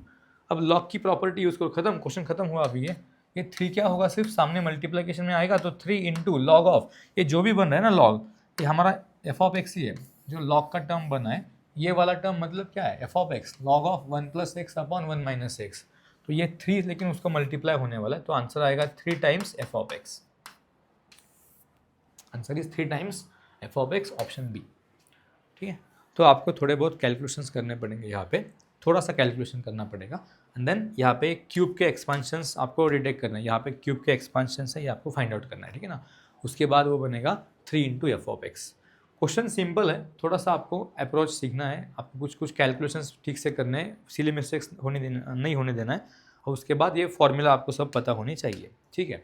चलो नेक्स्ट क्वेश्चन भी देख लेंगे, F of x G of X, फिर हमें चाहिए F of ji of X का इन्वर्स। तो पहले तो क्या करना पड़ेगा, F of ji of X बनाना पड़ेगा, फिर उसका इन्वर्स फाइंड कर देंगे, इन्वर्स पूछा है ना उस फंक्शन का, उस कंपोजिट फंक्शन का इन्वर्स चाहिए। तो पहले कंपोजिट फंक्शन बना दो, एफ में क्या करना है, जी को रिप्लेस करना, मतलब 3 इंटू एक्स की जगह पे क्या आएगा x² - 1 x² - 1 +10, ठीक है। अब ये क्या बन रहा है, ये बन रहा है 3x² - 3 + 10, इसका मतलब 3x² + 7, इसका हमें इन्वर्स फंक्शन फाइंड करना है, तो हम क्या करेंगे, इसको y लिख देंगे, ठीक है। इन्वर्स बनाने का अपने पास मेथड अभी पता है आप सबको। अब क्या करेंगे, x की वैल्यू फाइंड करेंगे इन टर्म्स ऑफ y, तो 7 को शिफ्ट कर दो पहले तो 3x² रहेगा y - 7, देन x² बनेगा y - 7/3, और उसके बाद x रहेगा अपना स्क्वायर, इसका रूट बनेगा ना, मतलब y - 7/3 का स्क्वायर रूट, ये हो गया इन्वर्स फंक्शन, ओके। इसमें सिर्फ क्या करना है अभी आपको, अभी सिर्फ इसको y को रिप्लेस करना है x से, तो उसका इन्वर्स फंक्शन जो है इसको लिखेंगे f of g of x, इसका इन्वर्स ये क्या बनेगा, ओ सॉरी, इन्वर्स लिखना है तो इधर नहीं लिखना पड़ेगा, यहाँ पे लिखेंगे, ठीक है ना। ये क्या रहेगा, y की जगह पे x लिख देंगे, x - 7/3 bracket raise to 1/2 square root, तो ऑप्शन चेक करना पड़ेगा, x - 7/3 और bracket raise to 1/2, option b satisfy करेगा आंसर, ठीक है। तो इस टाइप में हमें इन्वर्स फाइंड करना है, मेथड वही फिक्स है, हमने पहले भी क्वेश्चन के इन्वर्स फाइंड करने के फंक्शन पता होना चाहिए पहले, तो पहले हमने ये फंक्शन बना दिया, ये वाला फंक्शन, फिर इसका इन्वर्स करने के लिए प्रोसेस तो सेम ही है, जो भी फंक्शन दिया है y को, y फंक्शन जो गिवन है x में, उसको x बनाओ इन टर्म्स ऑफ y, और फिर उसका y को रिप्लेस कर दो राइट साइड में x से, ये बनेगा इन्वर्स फंक्शन, ठीक है। ये सिंपल है, अभी आपको पता होगा कैसे भी इन्वर्स फाइंड करना है वो। Next question, values of b and c for which identity f of x + 1 minus f of x equals to given है is satisfied, where f of x given है अपने पास, f ऑफ x क्या given है, f of x दिया है bx² + cx, bx² + cx + d, हमें क्या चाहिए, f of x + 1 and f of x, ये दो चीज़ें चाहिए, ठीक है ना, f of x + 1 and minus f of x, तो f ऑफ x + 1 मतलब x को रिप्लेस करना पड़ेगा x + 1 से, ठीक है। तो हम लेफ्ट साइड लिख लेंगे पहले, f ऑफ x + 1 क्या बनेगा, b x + 1 का square plus c x + 1 + d, ये बन गया f of x plus one. Then minus करना है एफ ऑफ एक्स, तो माइनस करेंगे एफ ऑफ एक्स मतलब ओरिजिनल जो भी है बी एक्स स्क्वेयर प्लस सी एक्स प्लस डी, ये सब इक्वल्स टू गिवन है 8x प्लस 3, 8x प्लस 3। ठीक है, यहाँ पे सिंप्लीफाई करो, इसको सिंप्लीफाई कर देंगे तो ये क्या आएगा, b के साथ इसका एक्सपांशन, तो B x square plus 2x के साथ b, तो 2bx प्लस 1 के साथ b प्लस सी x plus C plus D. ठीक है, ये पूरा मैंने इसका एक्सपेंशन किया। x प्लस 1 का ब्रैकेट स्क्वायर है, उसको b मल्टीप्लिकेशन में, ठीक है, तो b मल्टीप्लाई करके लिखा है डायरेक्टली। अब माइनस होगा तो आगे वाले साइन भी चेंज होने वाले हैं, बी एक्स स्क्वायर माइनस सी एक्स माइनस डी माइनस, और बचेगा 8x प्लस 3। यहाँ से क्या हो रहा है, यहाँ से कैंसिल हो रहा है बी एक्स स्क्वायर, ठीक है, B X square cancel, then C X का टर्म भी कैंसिल हो रहा है, डी का टर्म भी कैंसिल हो रहा है। बाकी क्या है अपने पास, 2bx plus B, 2bx plus B, okay, plus C, okay, तीन ही टर्म बाकी, plus C equals to 8x plus 3। हमें फाइंड करना है कि values of b and c, okay, तो कंपेयर करना पड़ेगा। यहाँ पे इक्वेशन बन गया अभी, देखो ये वाला इक्वेशन, इसमें क्या हो सकता है, इसमें तो दो अननोन है, b एंड c अननोन है, ठीक है, और इक्वल्स टू दिया 8x प्लस 3। तो हम क्या करेंगे, कंपेयर करेंगे। अभी इधर x का एक ही टर्म है, इधर भी x का एक ही टर्म है, बाकी ये दो कांस्टेंट और इधर a भी कांस्टेंट, तो x के कोएफिशिएंट इक्वल करेंगे, कांस्टेंट कांस्टेंट इक्वल करेंगे। x का कोएफिशिएंट यहाँ पे 2b, वहाँ पे 8, इसका मतलब b की वैल्यू इज़ 4। अगर b का वैल्यू 4 मिल गया, बाकी कांस्टेंट को भी कंपेयर कर दो ना, b प्लस c की वैल्यू क्या मिलेगी हमें, 3। अगर b ऑलरेडी 4 है तो c की वैल्यू होगा 3 माइनस 4, दैट इज -1। तो b एंड c का value should be 4 and -1। Option check करना पड़ेगा, b 4 एंड c -1 एक ही ऑप्शन में है, ठीक है, आंसर ऑप्शन बी रहेगा। ठीक, ये सिंपल है, इसको सिर्फ आपको कैलकुलेशन ठीक से करना है। एफ ऑफ एक्स प्लस 1 करना है, मतलब एफ ऑफ एक्स में x को रिप्लेस करना है x प्लस 1 से, बाकी कुछ नहीं, ठीक है, बाकी तो सब कैलकुलेशन है। ओके, इसमें दिया है कि for a real number x step function है, वो ब्रैकेट जो स्क्वायर ब्रैकेट है, स्क्वायर ब्रैकेट मतलब स्टेप फंक्शन है, देन द वैल्यू ऑफ, इसका वैल्यू फाइंड करना है। ओके, ये क्या है, 1/2 plus 1/2 plus 1/100 plus 1/2 plus 2/100 plus 1/2 plus 3/100। Okay, यहाँ पे थोड़ा सा क्या हो रहा है ना, 1/2 में 1/100 ऐड हुआ है, फिर 2/100, फिर 3/100, ऐसा होना चाहिए 99/100 तक, ठीक है ना, इस टाइप का क्वेश्चन होगा वो। ठीक है, हम इसको थोड़ा सा करेक्ट कर लेते हैं। यहाँ पे जो है ये वाला पूरा टर्म हटा देंगे यहाँ से, ठीक है ना, ये पूरा टर्म हटा देंगे और फिर इसको ऐसे करेंगे, ये पूरा टर्म हटा देंगे यहाँ से,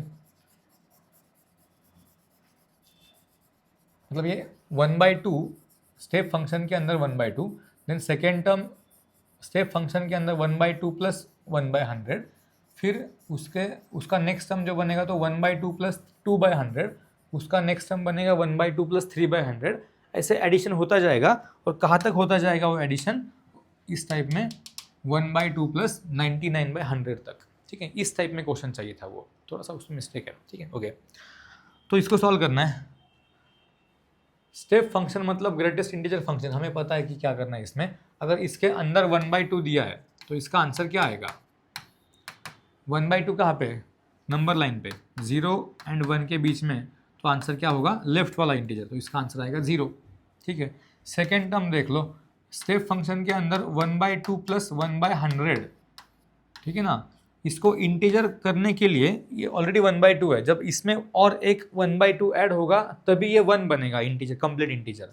लेकिन ये तो नंबर छोटा है 1/2 से, ये 0.01 है ना, तो 1/2 में वो इसको ऐड कर रहे हैं हम, तो ये अभी भी 1 से लेस ही है, 1 तक पहुंचा भी नहीं, 1 से ग्रेटर भी नहीं होगा, 1 भी नहीं होगा, 1 से लेस ही है, 0 और 1 के बीच में ही है हम इसके एडिशन, तो इसका आंसर भी क्या होगा, 0। इसका नेक्स्ट जो टर्म है 1/2 प्लस फिर आएगा 2/100, इसमें भी क्या होगा, 2/100 मतलब क्या है, 0.02 है, तो 1/2 0.5, 0.5 में इसको ऐड कर देंगे, फिर भी ये 1 से लेस ही है, तो इसका भी आंसर क्या होगा, 0 होगा।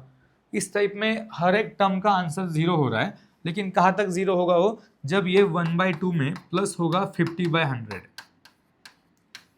इसको हम इंक्रीज करते जा रहे हैं ना, 1 फिर 2 फिर 3 फिर 4, 4/100, 5/100, ऐसे जब 50/100 बनेगा तब ये क्या होगा, ये 1/2 है ना, फिर से 1/2, तो 1/2 प्लस 1/2 1 बनेगा, इसका आंसर बनाएगा। अभी यहाँ तक सारे 0 है, मतलब जो टर्म 50/100 बनेगा यहाँ पे बीच में किधर तो भी रहेगा वो, उसके पीछे वाले सब 0 है, ठीक है। अब यहाँ पे 1 हुआ है, इसके बाद जो टर्म बनने वाला है वो बनेगा 1/2 प्लस 51/100। इसका मतलब ये इसकी वैल्यू क्या है, इसकी वैल्यू 0.51 है और ये 0.5 है, ये जाएगा 1 के ऊपर, ठीक है। मतलब यहाँ से सारी वैल्यूज़ क्या है, 1 से ग्रेटर बनेगी।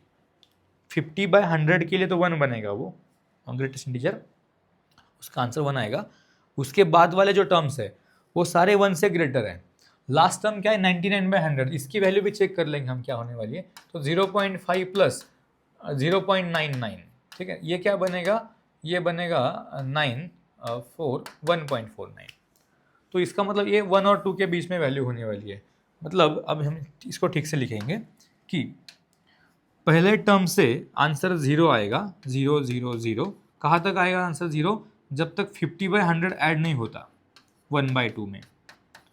यहाँ पे जाने के बाद आंसर आएगा 1, ठीक है ना। और यहाँ से आगे वाले जो टर्म्स है, लास्ट वाले टर्म तक, लास्ट वाला टर्म भी क्या बन रहा है 1.49, तो लास्ट वाले टर्म तक जाते हैं हम यहाँ से आगे, तो सारे नंबर्स 1 और 2 के बीच में आने वाले हैं, उन सब का आंसर क्या आएगा, 1 आएगा। तो मतलब इस नंबर से 1 शुरू हुआ और लास्ट टर्म तक 1 ही आएगा, इन सब की एडिशन है बीच में, ठीक है ना। तो ये पीछे वाले तो सब 0 हो गए, इनका तो आंसर 0 है। ये जो भी पीछे है, सॉरी, ये जो भी पीछे वाले नंबर्स है 0 वाले, यहाँ तक के नंबर्स, इनका सबका एडिशन 0, ये तो 0 है, ठीक है ना। अब ये 50/100 जहाँ पे आया वहाँ से 1 शुरू हुआ, 1 + 1 + 1 ऐसे एंड तक। तो ये कितने 1 है वो काउंट करना पड़ेगा हमें। तो 50 से लेके 90, लास्ट वाला टर्म 99/100, मतलब 50 से लेके 99/100 तक कितने टर्म्स है, 50 के आगे 49 है और 50 वो इटसेल्फ 51 है ना, मतलब 51 से 99 तक ये सब 49 टर्म्स बनेंगे और ये 50 वाला एक टर्म, टोटल 50 टर्म्स है, मतलब ऐसे जिनका वैल्यू, जिनका आंसर क्या आएगा 1 आएगा। और वो सारे टर्म्स को ऐड कर रहे हैं हम लोग, मतलब 1 की एडिशन 50 टाइम्स होने वाली है आगे, पीछे तो सब 0 है और वहाँ से आगे 50 टाइम्स 1 ऐड होगा, तो 1 की एडिशन 50 टाइम्स, मतलब आंसर क्या होना चाहिए, आंसर भी होना चाहिए 50। इसका आंसर क्या होगा, यहाँ पे ऑप्शंस नहीं, लेकिन इसका आंसर होगा 50, ठीक है। ये पॉइंट इंपॉर्टेंट है कि इस पॉइंट तक जाने तक 50/100 जब तक ऐड नहीं होता तब तक हर एक ब्रैकेट का आंसर 0 है, क्योंकि वो 0 और 1 के बीच वाला टर्म बनेगा। वो जहाँ पे 50 होगा 50/100 वहाँ पे 1 आएगा, तो ग्रेटेस्ट इंटीजर का आंसर भी 1 आएगा। यहाँ से हर एक टर्म का आंसर 1 आ रहा है लास्ट वाले टर्म तक। और कितने टर्म्स है, 50 टर्म्स है। 50 टर्म्स को 1 1 1 50 बार ऐड होगा तो आंसर आएगा 50। इस क्वेश्चन का आंसर होगा 50। सो दैट्स इट, ये था अपना चैप्टर फंक्शन। अब इसके बाद हम कैलकुलस का नेक्स्ट चैप्टर शुरू करने वाले, डेरिवेटिव। तो आपको पहले इसको फिर से ठीक से रिवाइज करना है, इसके और भी क्वेश्चंस ट्राई करो, तो उसका यूज़ हमें नेक्स्ट चैप्टर्स में होगा।